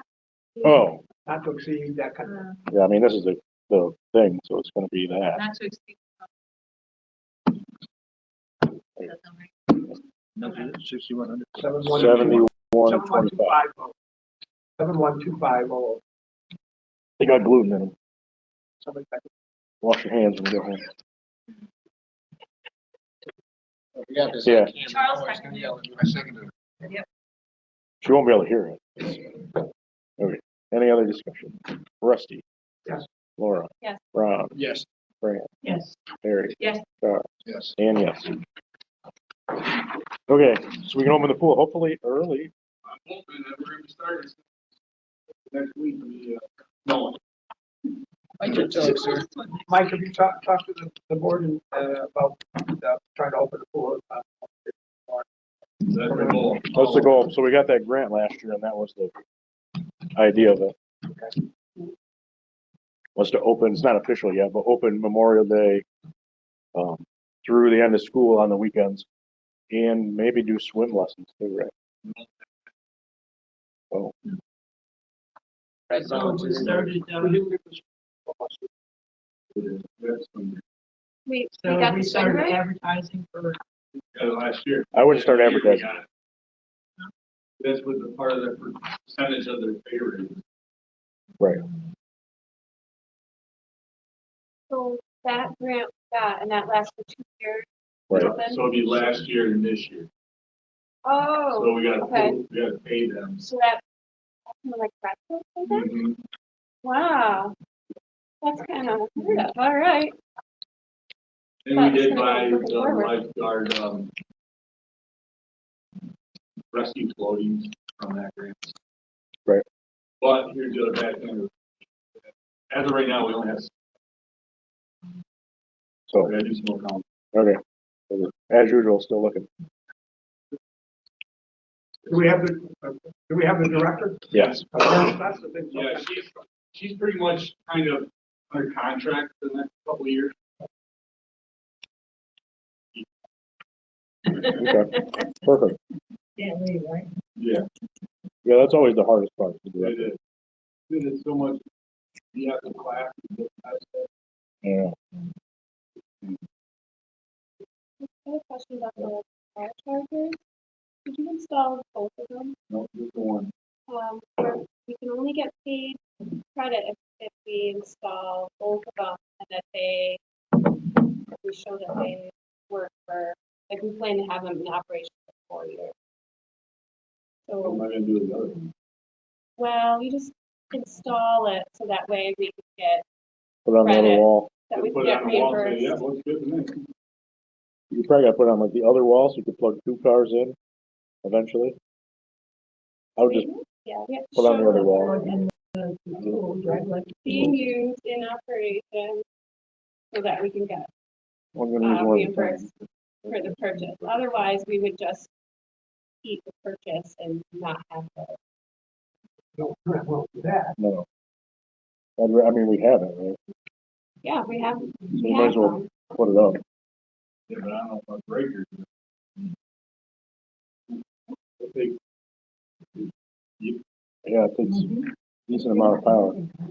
We're not using them, we're using the one. Right. Grant. Oh, true. Could we put it on a different building? Which corner? Which wall? No, it's the same charger, right? Yeah, I don't know if it's. But could we? Outdoors. Does they have to be on that building? That's what I'm thinking. Could we put it somewhere else? It can go on a different building. It's a indoor-outdoor charger, so it's okay to go somewhere else. And potentially the wastewater treatment plant or the Fire station. police Police station. station. The police have a Police hybrid. station with anticipation. Yeah. Right. Flood, that's good. I think we should put it on the police station if we could. Okay. In anticipation. Let me look at the breakers first. Right. Maybe they'll get the next car. We did look at the breakers before making a purchase, but we have not looked at the breakers over at. Are they the for police outdoors? station. And then you put outdoors. How many percent would you go? These are outdoors. Well, I can recheck this unit, but it should be an indoor outdoor. Where are you walking? I don't know, somewhere on the police station. Where at the places? Yeah. I mean, you got dedicated to one side to that. You got it on the building, so it's hard to be Probably, in one of that areas, I guess. I don't know. probably on the side where you drive in, maybe. Yeah, sure, I'm getting it. Because you're gonna be putting it on the building that it's only the lane that you're gonna be traveling. Yeah, I'm thinking like where Joe parks. his Where truck Joe all the parks time. his That's what truck. I'm getting at. That's where Joe parks his truck. Yeah. To tell them that the alteration in the plan. Where they think we would be. Right. Both of them at 20 Elm.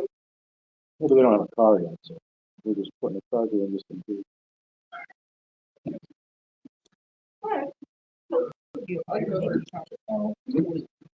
Yeah, we can put it here, I just don't know. This is a newer electric system. Yeah, we can put one here, I don't know.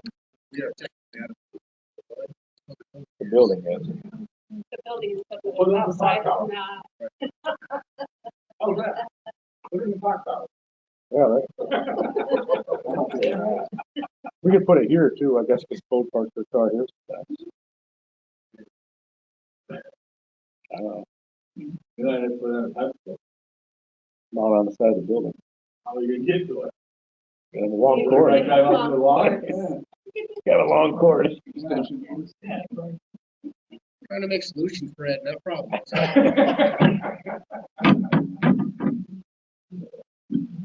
Well, you probably got breaker here. It's working. You probably got enough breaker here though. And probably do here. Yeah. That makes the most sense. You gotta find out from the police. Probably the mayor and the Department of Public Works, We'll find somewhere. to the put it. superintendent should figure out what. We'll find somewhere. to put it. Okay. The nice thing would be just stick on the drive somewhere else. But I don't know if you got power for it. You don't have a power yet. So we're gonna have a camera. We don't want to. You would just have a second option of a place to park that. Yeah, we don't want to go on it. What would I do? All right. Anything else, DPW? Thanks. You're welcome. EMS. EMS.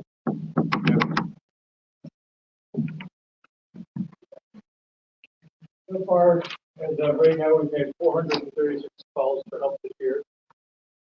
Last month for the, I didn't even change it. For the month of March, we had 77.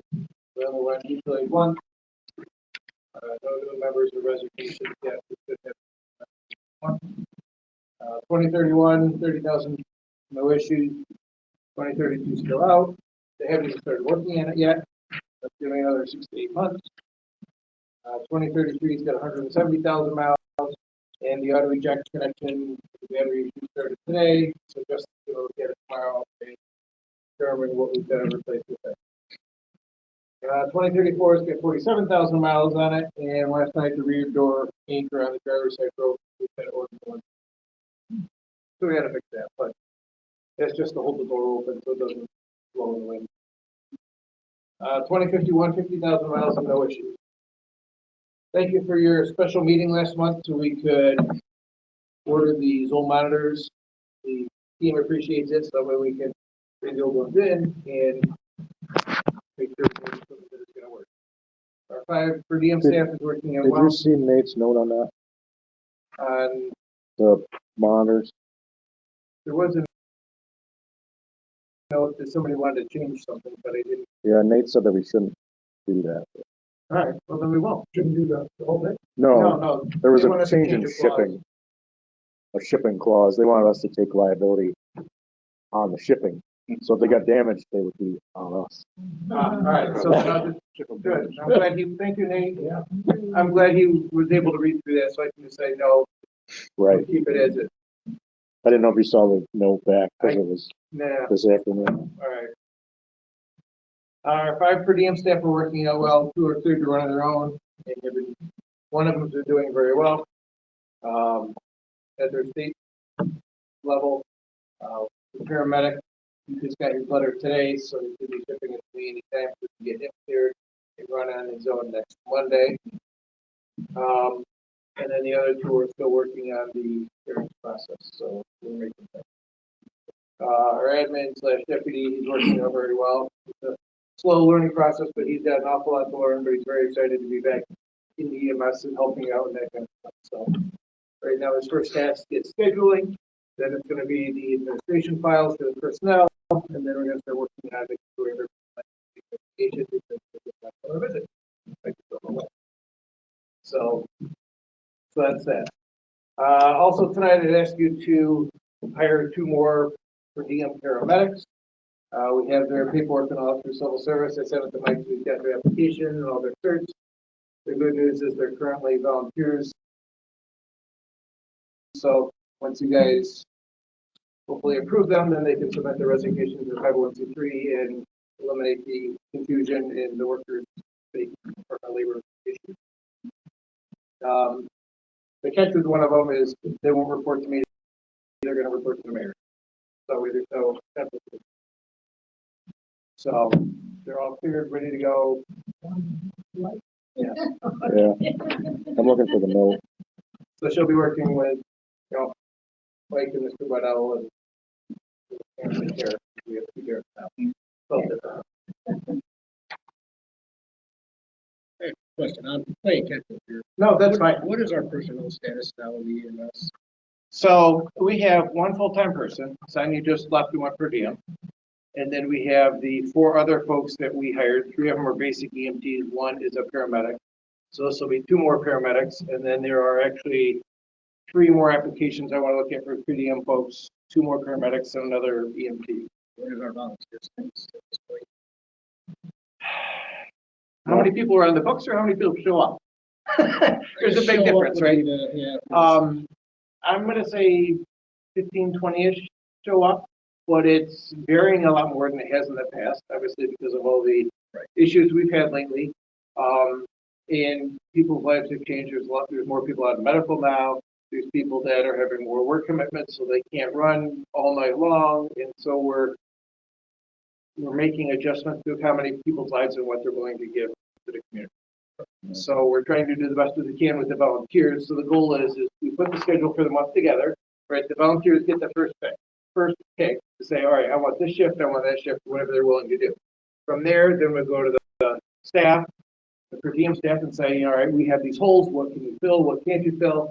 And at this point, after that, then I'll let the neighbors know and just give them a pretty good stuff. So say, this day we probably are going to.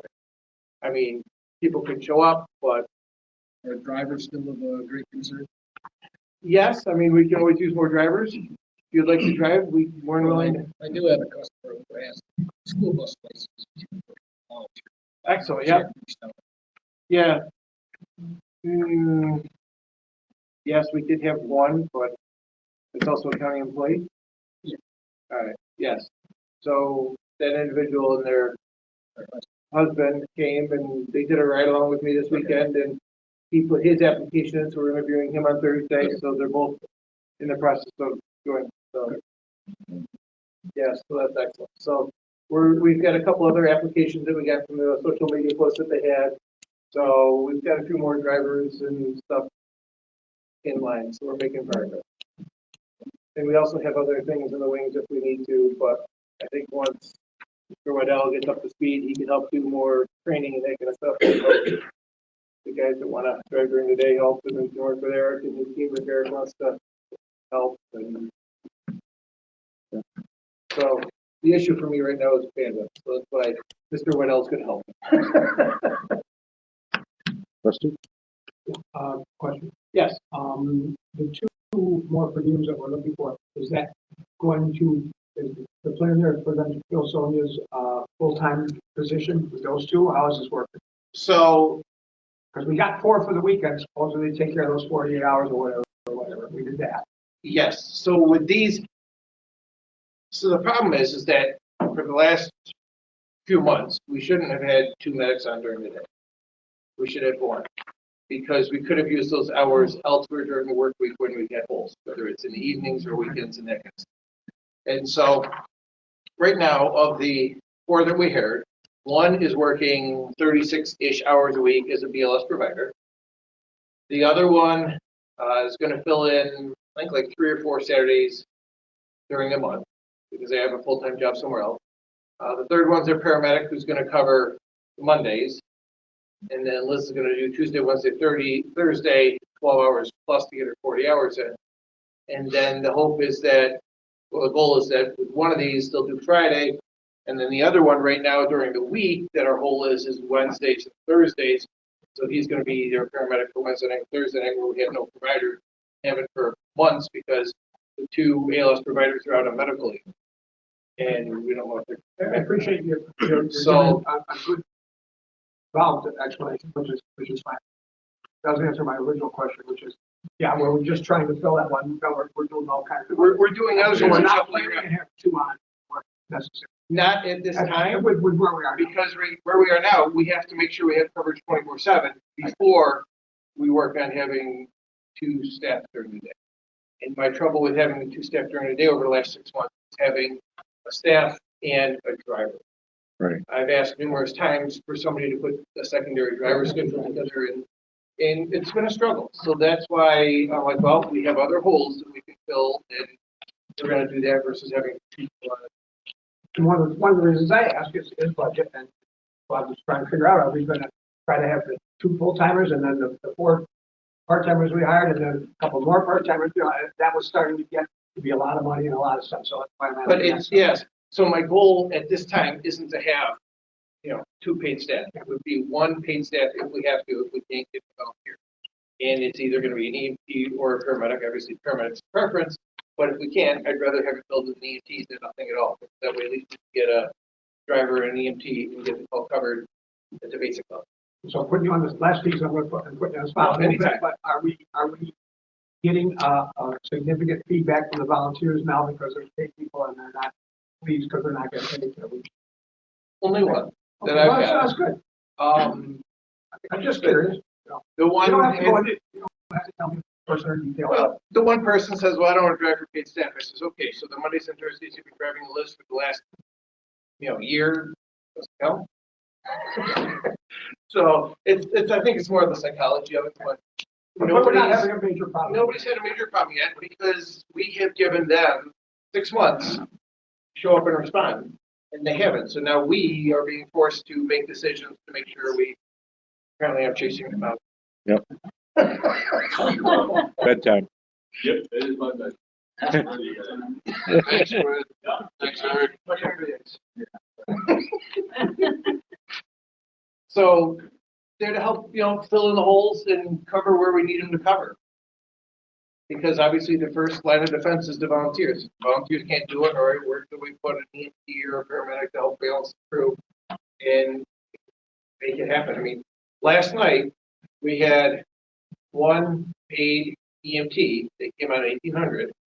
It worked till 1800 this morning, or 0600 this morning, and I covered 2 calls with her. And then my wife and 2 others covered the other 2 calls because we had 4 calls back to back to back, code 2, and we did them all just.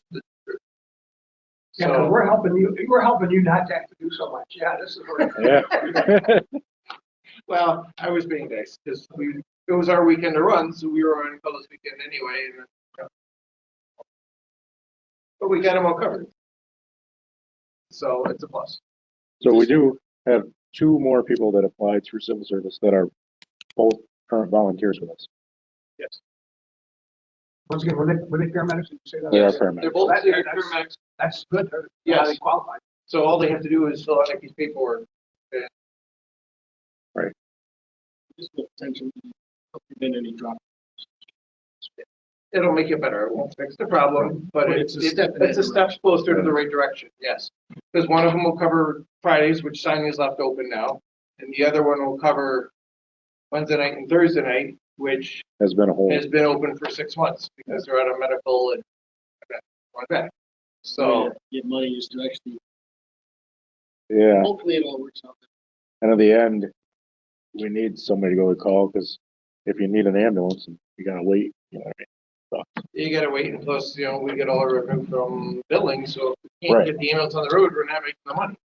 So So we're paying money, but hopefully we're, So my goal is for you guys to approve the hire of those two tonight, and then between now and whenever we can get the interview committee together to reconvene and do the other 3 interviews, right, that we can see which one of those are gonna be a good fit, and we can hire them, and maybe in another month or so, we may have another volunteer who will help fill in some gaps.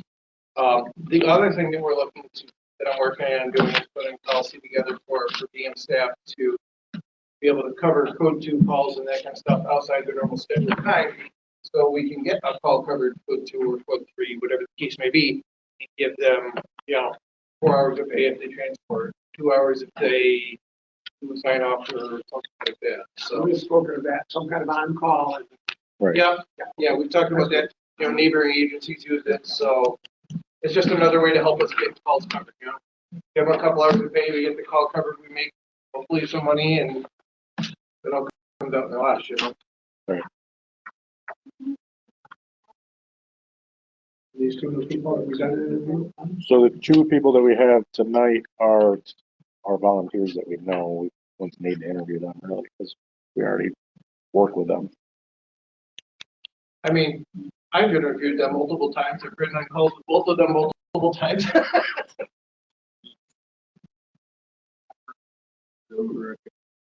No, we Like during the annual meeting, one of the last things, one of the things on the list that we were going to be doing was interview all hires. True. Well, it also says we can change those rules. Do you want to change those rules for this exception or no? Yeah, these are 2 decent people that I wouldn't have any issue. So we know them. Right. So he's already seen the work they can do. Not questionable. You want to because who they are, you want to wait that. Are you going to give us their names or anything? Yeah, so the one is Will Talida. How you spell that, Mike? T-A. First name, which Mike? Will Smith, keep my wife's name on. Will, what's his name? It's William. Yeah. Spelled the normal way. Yeah. Talida. Talada. Talada. And the other one's name is Rebecca Roden.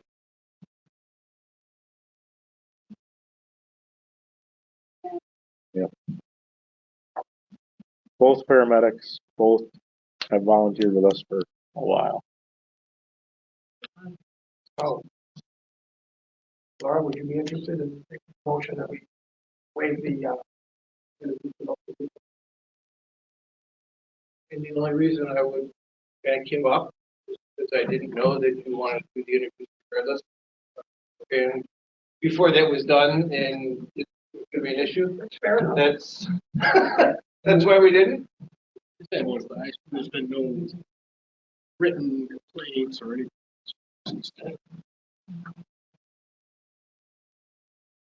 What time you are you interested in waiting?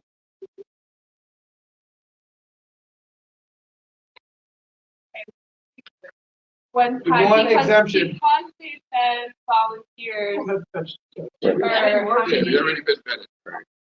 And if we want to, in the future, if we want to bring volunteers on, then we will go through the interview process. Is that fair? normal process. that we Because do. we discussed it, and I didn't know this was going to be in your meeting today, so.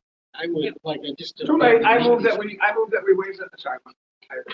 I would just like to take these people. I think they're going to stay. You want to waive it or you want to? No, I'm perfectly fine. No, this time. I'm moving that we waive the interview for the. Yeah, special meeting just last week, and it didn't come up. So, Because I didn't know it was going to be an issue. Yeah.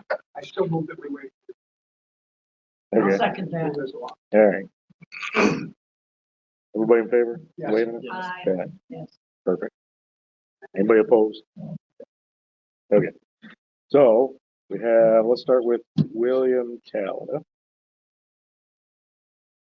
Talada.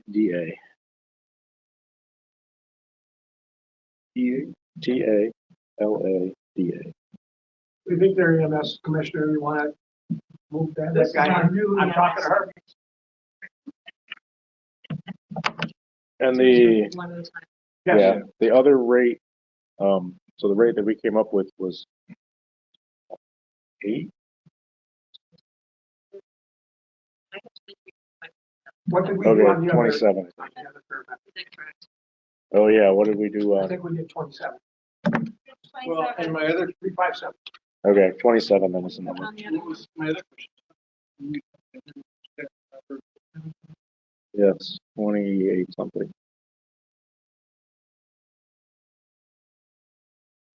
You've been with us a year now, right? Not quite. Not quite, yeah. This month is a year. Right. No, Liz or something. Liz, yeah. We'll talk about that later. Did you make a motion for Talada to bring him on at 27? Second. Part-time, yeah. No benefits, No benefits. all that good stuff. All right, so we got a motion and a second. Yes. Let's vote. Rusty. Yes. Laura. Yes. Ron. Yes. Fran. Yes. Terry. Yes. Charles. Yes. And yes. And then the other one is Rebecca Roden.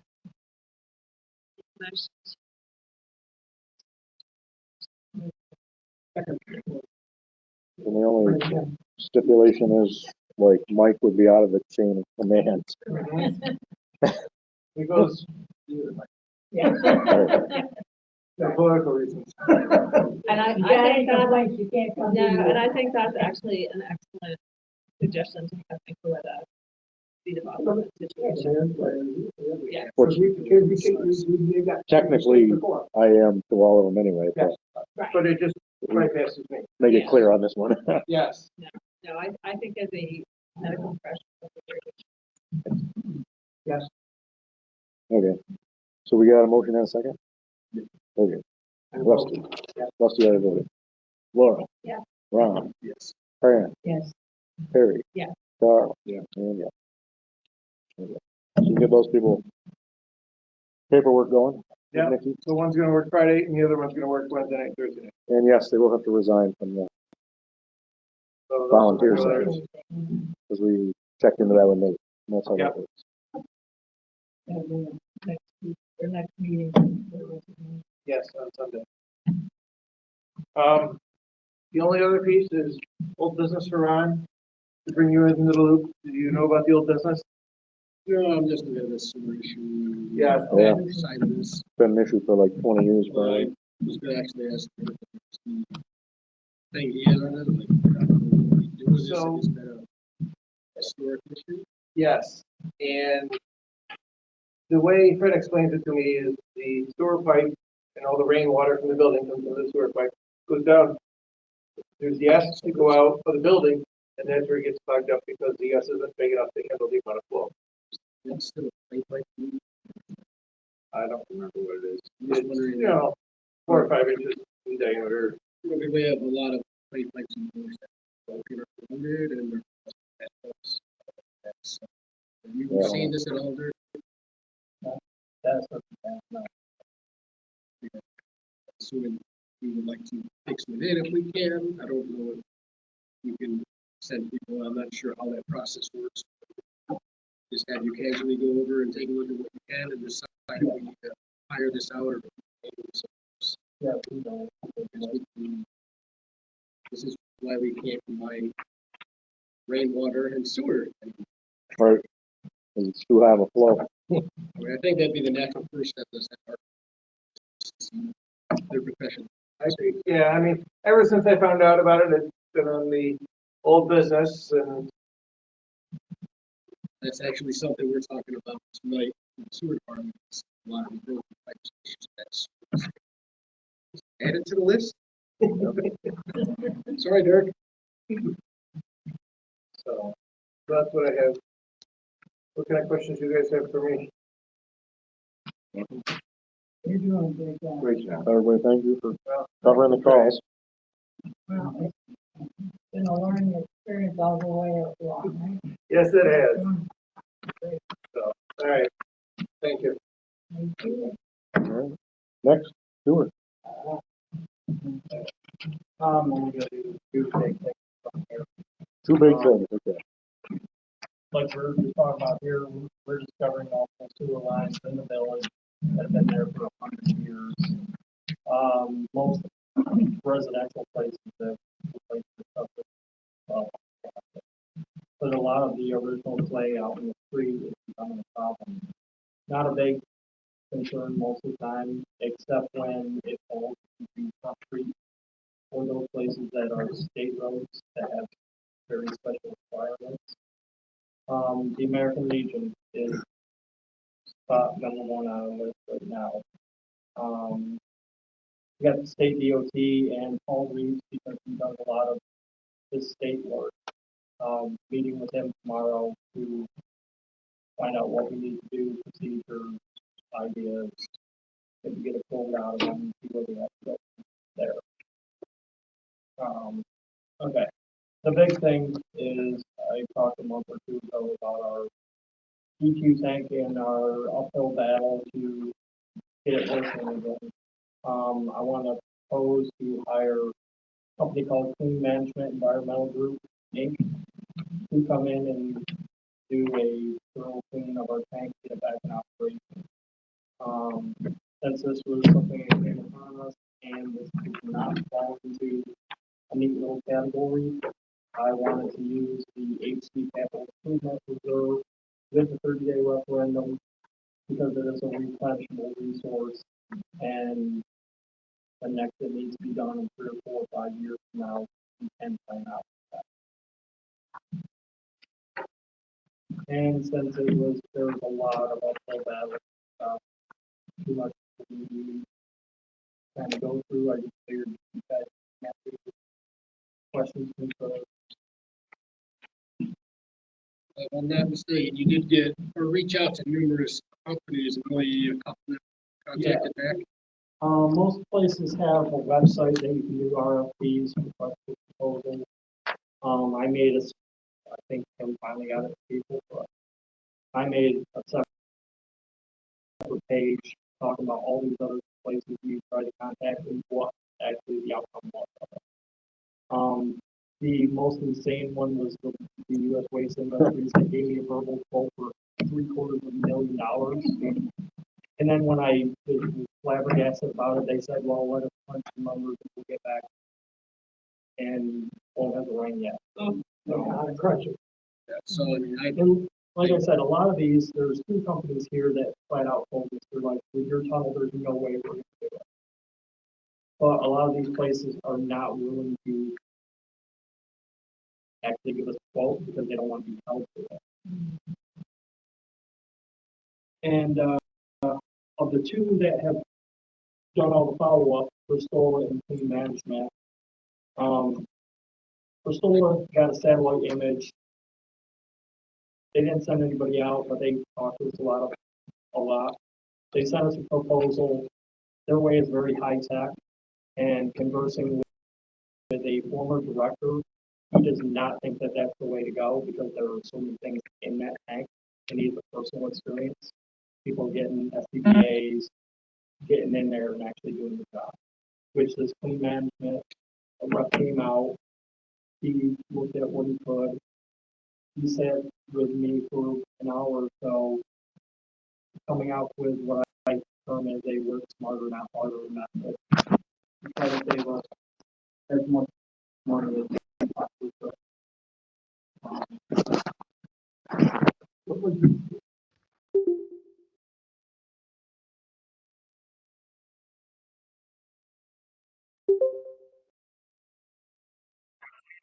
I'm just looking real quick at this, and I don't know much about it, but I see under Bristolas, it says 79 to clean and 47 for a valve. Yeah. The other guys don't have a valve? Right. Okay. The Clean Management, they're in the old school hit it from the top until we can get it in some kind of shape, and then suit up, get in there, trash pumps, so on and so forth. The Bristola wants to attach a valve for a further down the road, a robot to be able to get in there, which that kind of ties our hands to them a little bit. Plus, the high tech is kind of questionable. Actually, trash pump will work. So, they're just a real easy base question. This needs cleaning, and this is something we gotta do? Yes. And it's needed it for a while, and we're behind already? Right.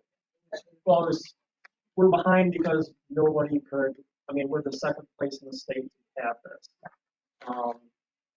There's not much background to go by about timing. They estimated much longer than we actually had. They estimated? They thought we would have to do this for a while. That it would not need cleaning for long. Right. Okay, that's fine. All right. I think they say, hasn't it been like 4 years or something, and they thought it was gonna be 3 to 5 years? Thermal process systems, they said typically this is a 5 to 7 year in between. We started running into problems in year like 3.5, and we weren't sure what it was, and they weren't even sure because they never ran into it getting that bad that quickly. And I think that has a lot to do with the grease that we take in. The quality of the stuff that we take. The quality of the stuff that we take and process. Yeah, yeah. There's a lot of places that don't take septic like we do. A lot of places don't take grease or not as much. So should we be looking at raising our intake rates slightly to help cover this cost if it's going to be more often than we expected? Yes. That is another thought I have. That's in there. We've got our sewer commissioner and Welcome back, Ron. Yeah, right. The check rates and things. Good, you guys have been working on that. And this clean management is less likely to have change orders, if I'm not mistaken, to our conversation than the Bristola would. Right. Because they actually came out and looked at the facility. Right. Because I just want to justify the extra 6,500 because we can vote on that one if we so choose, but we have to be able to justify it. That's true. Although the other one is, I don't know if you add the valve in, it's 127. That one has a valve, but that one again, that's for the automation. Right, and I do agree with Dirk on that. I mean, we've never worked with this company. They may be crap. Who knows? Which one? The one that wants to put the valve in, and then we're tied to this company that we don't necessarily work well with. Right. Or we wasted $50,000 on a valve that's not necessary. So Mayor, not to be a Debbie Downer here, but I emailed Dirk and I think yourself about this, and I believe I'd asked if there was any special qualifications or certifications necessary for this type of work, and there aren't. It's really just if there's a company that's willing and able to have people go into the tanks to clean them. So I think that this is subject to competitive bidding. We can't just go get quotes. I mean, it's nice to get quotes because it tells us what the pricing might end up being, but I think we need to publish this in the newspaper and try to solicit bids that way. You're likely going to get the exact same outcome that we're talking about, but legally we need to, I think, post this in the newspaper or piggyback off of some other cooperative purchasing network. Right. That's typical of what, over 30 grand or whatever the number is. All right, and this is 86,000 So this is way over that. and 127. So Don't we have to go to permissive referendum, Nate, anyway, because we're pulling from capital improvement? Yeah, because it's capital improvement, because you're talking about using reserve fund. So yes. Right. Yeah. So what kind of time frame are we realistically thinking here? You got 30-day permissive referendum, and how much in the newspaper for this? So it's minimum 5-day period. So not a long time. 5 days. 5. Okay. Yeah. So as long as the board is okay with Dirk going and procuring, soliciting quotes formally through the newspaper like that, he could just go do it. Okay. And then at your next board meeting, you can receive the bid, authorize a vendor, subject to the permissive referendum period, and then it's 30 days from when we publish when you take the action authorizing use of the reserve fund. That's our fastest, I mean, that's our fastest way. Let's do it the fastest way. Right. I mean, I knew we had the 30-day permissive at least, so this So doesn't it add sounds too like we much have more to time. bid it for 5 days in the newspaper, which if we get the bid thing turned around like this week, put it in, we should be able to take an action at our next meeting. And what happens if we don't get 3 days? It doesn't matter. Doesn't matter. Put it in the newspaper. Okay. Do we have to get the 3 days? No, you just have to put it in and then you get whatever bid you get. Can you reach out to these companies, Dirk, and have them bid through the paper? I mean, it's an extra step, but it seems like that's what we have to do for legality. Yeah, I mean, they'll send us back the same thing, basically. Right. So. So hopefully. Hopefully the price won't go up. No.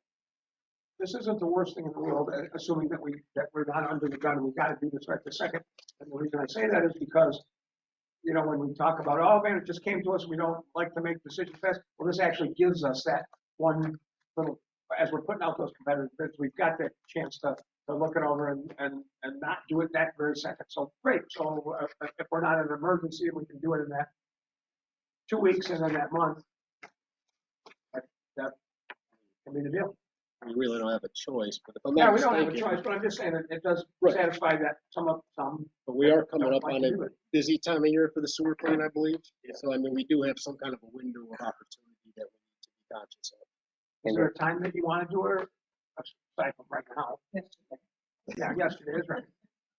It doesn't really matter when, because other than juggling stuff around at the plant, we're basically gonna be shut down for everybody's saying about.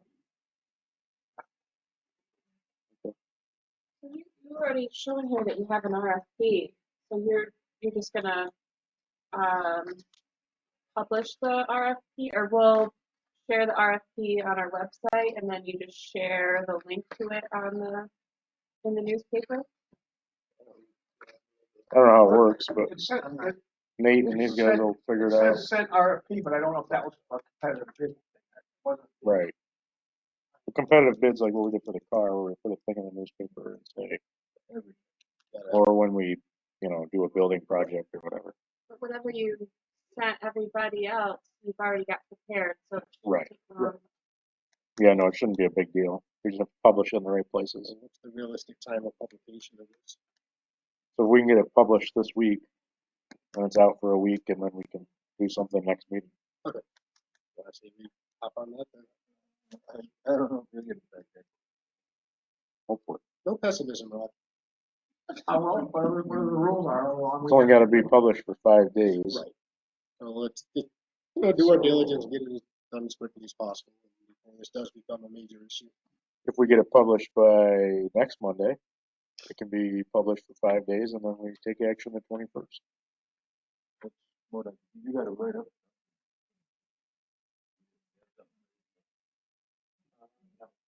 He'll be working on that tonight on his way home. All right. He and his buddy.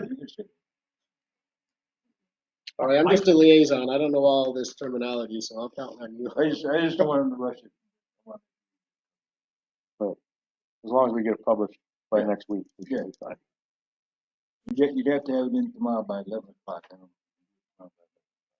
Probably not. But It's a little sliver of money. So we continue to, it doesn't matter what, we continue to take a lot of haul in. I'll pick a number, $25,000 a month. We get on that stuff times 12 months, we're getting 300 grand on hauling in. So if we're hauling in greasy crap and it's greasing up our thing, we're getting money to take care of that. Yeah. So that's not, I'm saying that's a decent thing. So We need to not spend money. We need to get as much money as we can, but still. Except for our bill is $600,000. To do what? well, for the plant. Yeah, for the plan. No, I'm just talking about if we're taking in crap and it's greasing up our thing, we're getting a bunch of money for that. If we end up spending 86 to clean it, and we're taking We've made more than that. 300 grand a year, this is a good thing. This will be replenished. Understand the logic. Yep. Yep. So what do we need? What kind of motion do we need? Nothing. Okay, okay, that's right. 'Cause we're just We just got to check the right boxes. the big part. Okay, great. Anything else?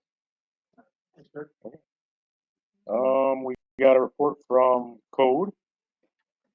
Can you see it?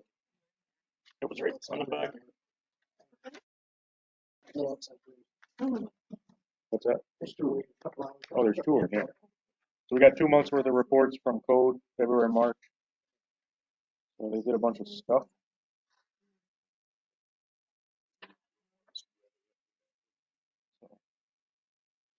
So anyway, it's nice that they're sending us a report now.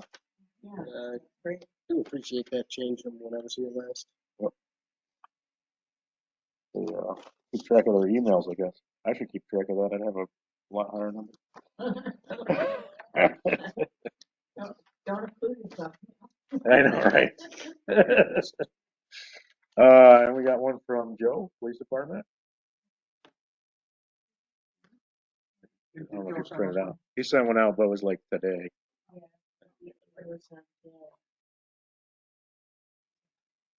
Oh. Right, just a bunch of calls. He didn't really have any requests or anything. Communications. We got the form to fill out for the Strawberry Fest Parade. So I just need a number of people that are going to be like with us, so I can tell them what we're doing. Right.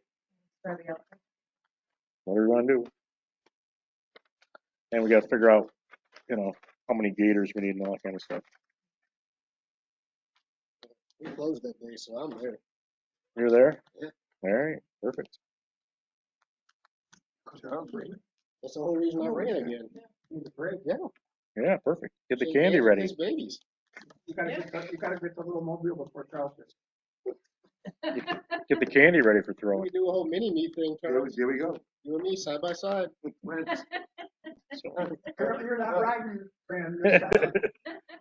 There's room in the back. So anyway, I just got to fill out how many people we think are coming, how big of an area we need for lining up.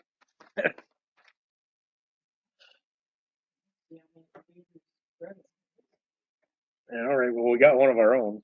We can find. Take him. He won't be in office. That's true. I got the keys.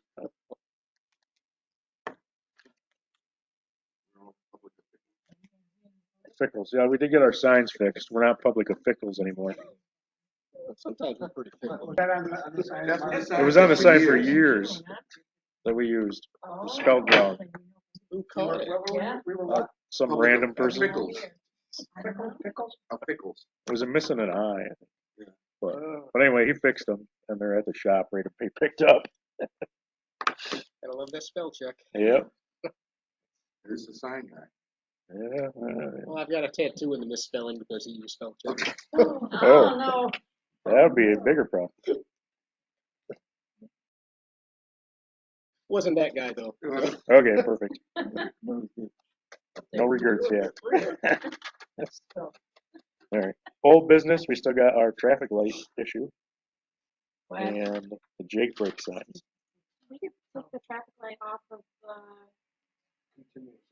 the continuous and just leave the Jake brakes, because we are working on that. The traffic committee is going to try to give you a big break thing. Just an issue of where to put it, right? By going, by where to put them and how many, what they want to say. We're going to try to do that. Did we ever figure out we're doing the traffic light? Or like, to leave it how it is, we should adjust some parking. Well, that's the plan, is to take the 2 parking spots off and leave a tiny bit of that. So that's why I still have it on here, because we haven't done any of that. And that's my fault, because I keep trying to get the meeting. I haven't done it. Part of the plan is to look at to adjust the parking spaces. I've got the plan, just haven't brought it to us, sorry. But And then do we actually plan on enforcing parking when people decide to park there? So the signs going up. That was because everybody listens to signs. That was in the OPD report. Last month they gave, which I remember this stat, looking at it, last month they gave 64 or 63 parking tickets. I've seen them on Lake Street quite a lot. So. And proposal will be to move a bunch of, put some signs in, move some things around, and to also paint some stripes at some of the places that you like striping. So there's a plan to actually keep That's the that. best we can do to try to get something that's part of Right. Are we still planning to keep that light in place, or are we removing that? We're keeping it in place for now. I mean, I think it's a good idea if we're gonna have yielding on one side and stopping on the other. Right. Like we've got the signs now that say cross traffic doesn't stop. Right. Which is I think good. that helps. And once again, we'll give you another report when we go and do it, but the traffic safety committee, but maybe, would you like to appoint Ron to the traffic safety committee that Dave was on? Well, I mean, if he wants to be on it, I love having input. sure. You're on the committee, man. I've always got something to say. You were on it before, so you're on it now. Once again, at the moment, the recommendation is that blinking yellow, even though it causes confusion, the confusion is not generally a dangerous confusion. The confusion is that slows people down. So that's not the worst thing in the world. People I need to don't- remember their driving test. You're supposed to Yeah, slow yeah, down. I think for I yellow. believe it's 15 or 20 miles an hour is what it says in the book. Yeah, and the only issue was the people that come up on the red thinking the other side has a red, but now we added that little sign that says Yeah, it takes away that. cross traffic does not stop, so that helps that. So hopefully we'll get that resolved soon, so we can take it off the list. Payment of bills. Pay the bills. That's not like the motion. I second paying the bills. Okay. Any discussion on the bills? So for Ron's, since you've been on vacation for a couple of years, so we do the bills every meeting now, based on our audit from the comptroller. They didn't like that we were actually paying bills before we motioned to pay the bills. So we pay them every meeting now. Okay. I assume you don't find anything that stands out. If we do, we ask about it, but not on these. I didn't. I know, yeah. That's how we found out. It's so cool. One week we had to pay for kangaroo gloves. I didn't know what they were. Apparently, That's what they're made out of. that's what you use if you're a fireman. Or kangaroo. They used to- If you ever have to go in a burning place, you give kangaroo and ride it in. Your biggest payment this time, I think, is the street sweeper payment. Yeah. We got a street sweeper payment. That's our big. The kangaroo gloves, because when you catch on fire, You're Jumping. Oh. No kangaroo gloves this time, though. There. Should we pay the bills? Yeah. We'll vote. Rusty, I'm sorry, what? paying the bills. Rusty, Oh, yes, sorry. Laura, Yes. Ron, I'm gonna abstain. Fran, Yes. Terry, Yes. Charles, Yeah. and yes.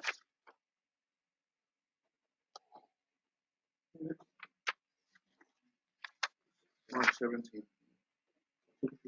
Yeah, I thought there was something else. Get back into my email. Let's do the minutes anyway. Do the minutes, but I think we got something else to do, but I'm gonna find it. So we had the- Because we had the special meeting.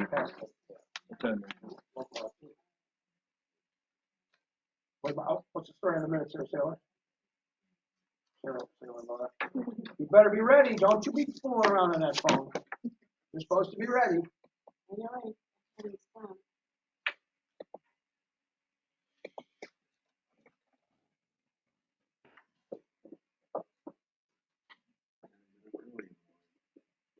Too late. Move to approve the minutes of March 17th. Second. Okay, any comments on them?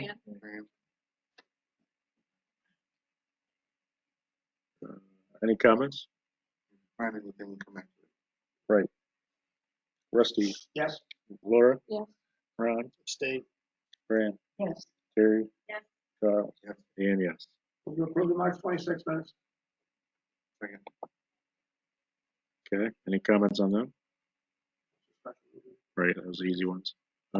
Rusty, Yes. Laura, Yes. Ron, Abstain. Fran, Yes. Terry, Abstain. Charles, Yes. and yes. Find it yet, Mike? The thing we're looking for? No.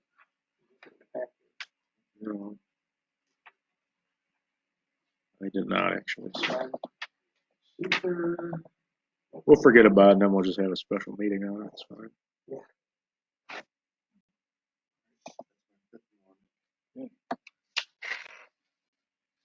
Trustee reports. Ron, you're next.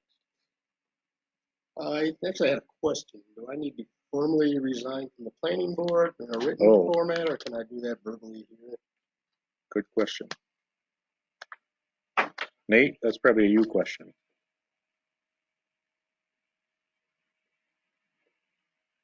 I just read it up. Can Nate hear us? Nate, can you hear us?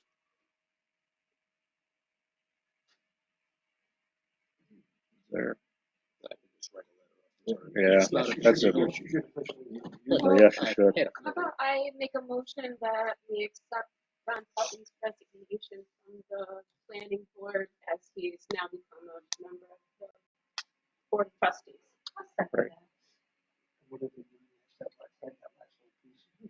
Right.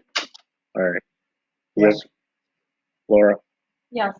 you probably can't vote or abstain or something. Yes.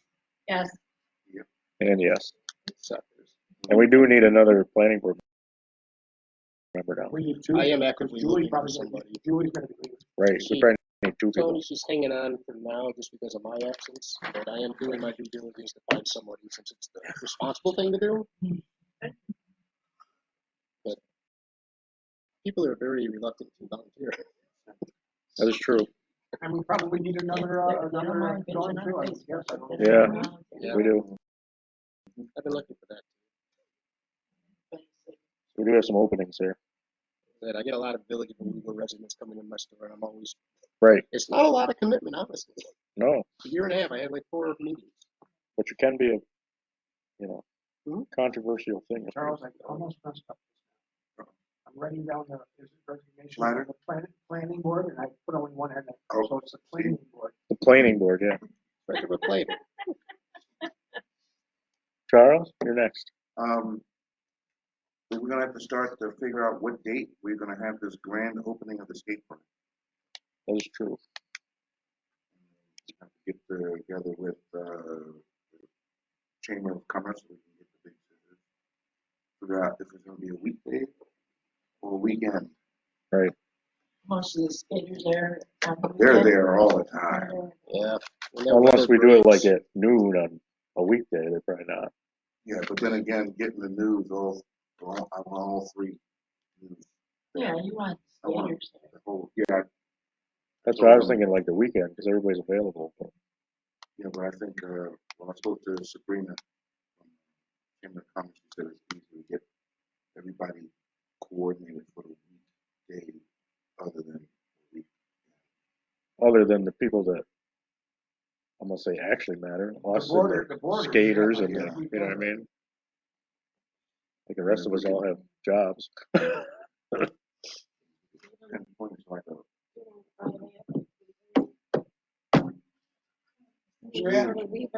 about all these various people that might be available here and might be available there, but you're not asking the pertinent question. When is Stephanie available? I know, right? 24/7, buddy. He'll be there. Anytime.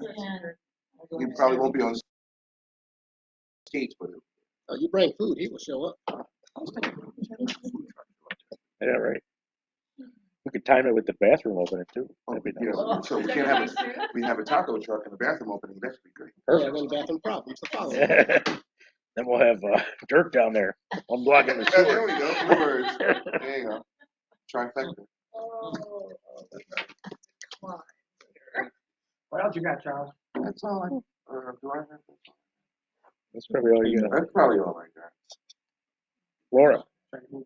Yeah, right. So I gotta get up in the morning. I've been working on 2 RFPs, one for the art for North Ave, and that's getting closer to being complete.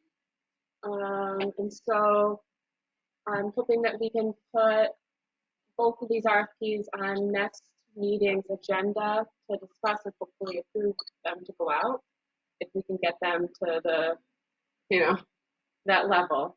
So maybe I can share them like tomorrow, with everybody and Nate to look over, and then we can like offer any changes or anything. In the meantime, for the meeting, we can get it included. We do want to, James from Hunt put together like a photo, but it's not very clear. So I'd like to work on something a little bit more lively that people can like look at, and then to post them, Julie Sweet and while we were at our last meeting, we were thinking that it would be best if we could post it onto the village's website under the DRI section, or wherever you. As long as it's still there. We changed our website lately, well, not lately, but in the last couple of years. But yeah, somewhere. Right.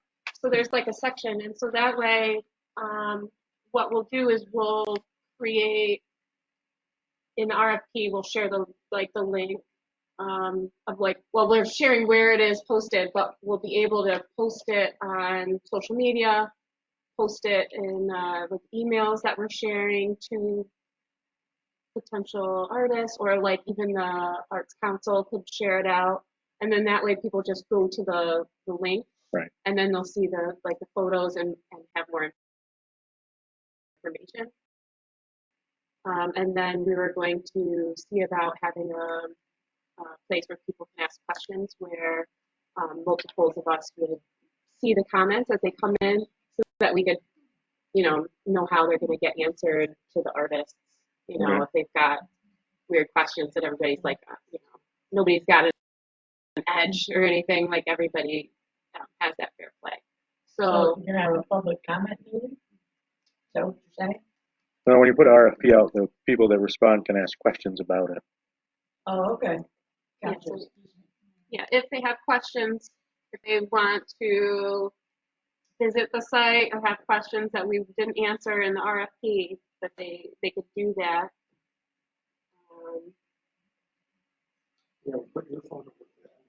Well, for the art one, we're not putting my phone number on there. But so for the solar array, that's the other RFP. That one, I'm the email or whatever. Everybody's going to send it to me because we didn't think any. That would just be the one source to file it in, and then we'll. So we'll for have that our stuff, official opening. do we have like a? So that's not an RFP. That would be a competitive bid, maybe. The RFP for the solar is. Like, do we have a architect or somebody we're working with for that project? There's no architect. Like we send the RFP out and we say, here's our project. We want to put the solar panels on the roof of the building next door, and we tell them the Yeah, I'm address. just thinking we need more than like a quote. That's a big project. Yeah, Mike, you're right. There needs to be a design. There needs to be certified stamps from an engineer and architect before we can actually like procure the project. So we're asking them to provide us with the specs. So Laura, New York State does not allow design build contracts, and design build is what it would be if the contractor provides these stamped drawings. The village has to separately have its own architect, engineer design the work that's going to be done. Right. Like, think of it like we're building a bathroom and we send them a book and drawings of bid on this, build this. And these are all the specs you have to follow and everything like that. That's typically how a big construction project like that happens.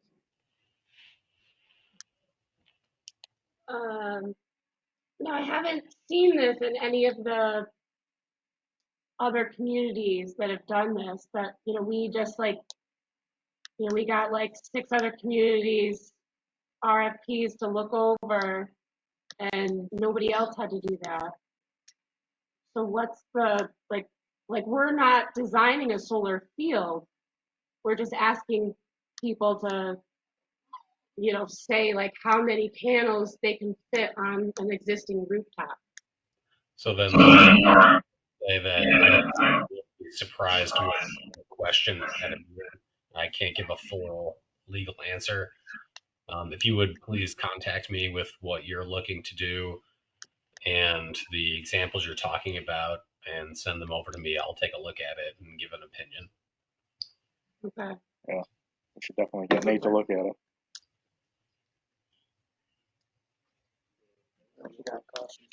Huh? Better be overcautious than prepared. Right.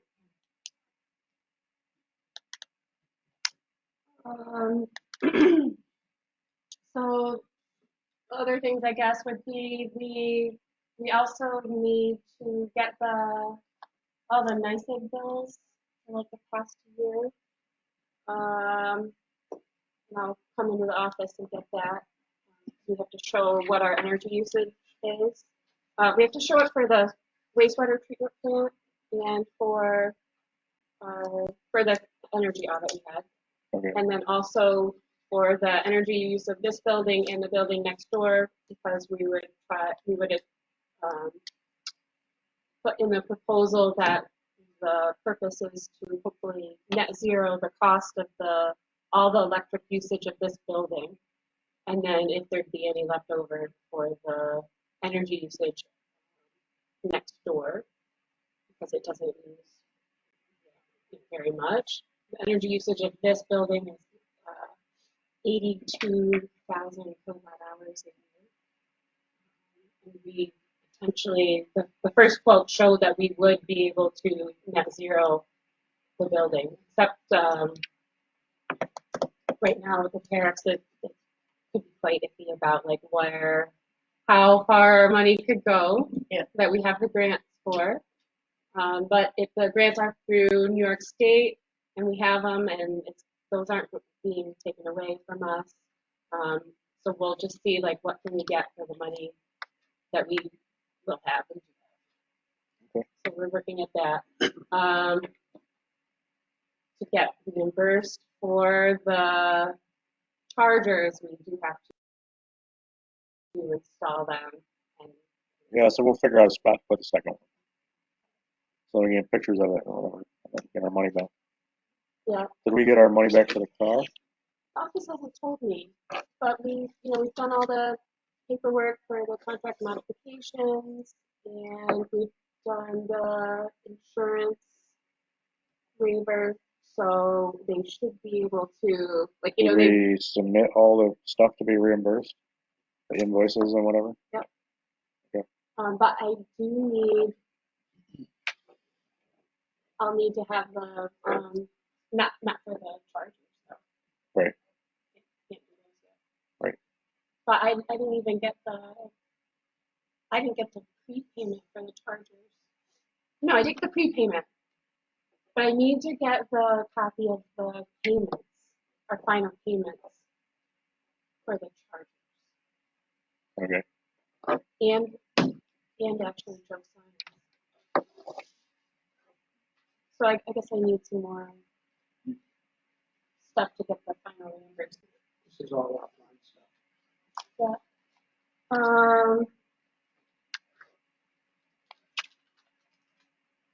Been to several trainings.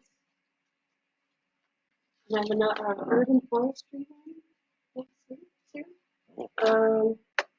But anyways, we have our climate smart communities task force meeting Wednesday coming up. Okay. That's it for, I think. All right. Terry. At OHPC meeting last Thursday, post office steps are going to be replaced. They will be replacing one half, and then the other half they will be look exactly what they do now, except they won't show any rebar we were talking about the new windows at 2729 Lake Street, the Cooley Gerhardt. They had a COA from last year for that, and they're looking great. And that was quite a haul job to get those up there because those windows are pretty big. But if you look at them from the street, you're like, wow, that's so nice. That was good. And the Capelli House had some questions on whether they needed a COA for sidewalks. They had a piece of slate that got moved and it fell apart. So they're putting some sidewalk in, possibly a fountain and some new pillars. We didn't really, I don't believe they felt, we did not feel that they needed a COA for that. They were going to maybe make some suggestions on the pillars. They were going to use a stone, looked fairly modern, and they were going to say, it's not really a house thing, but if you want it to look more like a house, you might want to have like bigger pieces of stone instead of like video stone.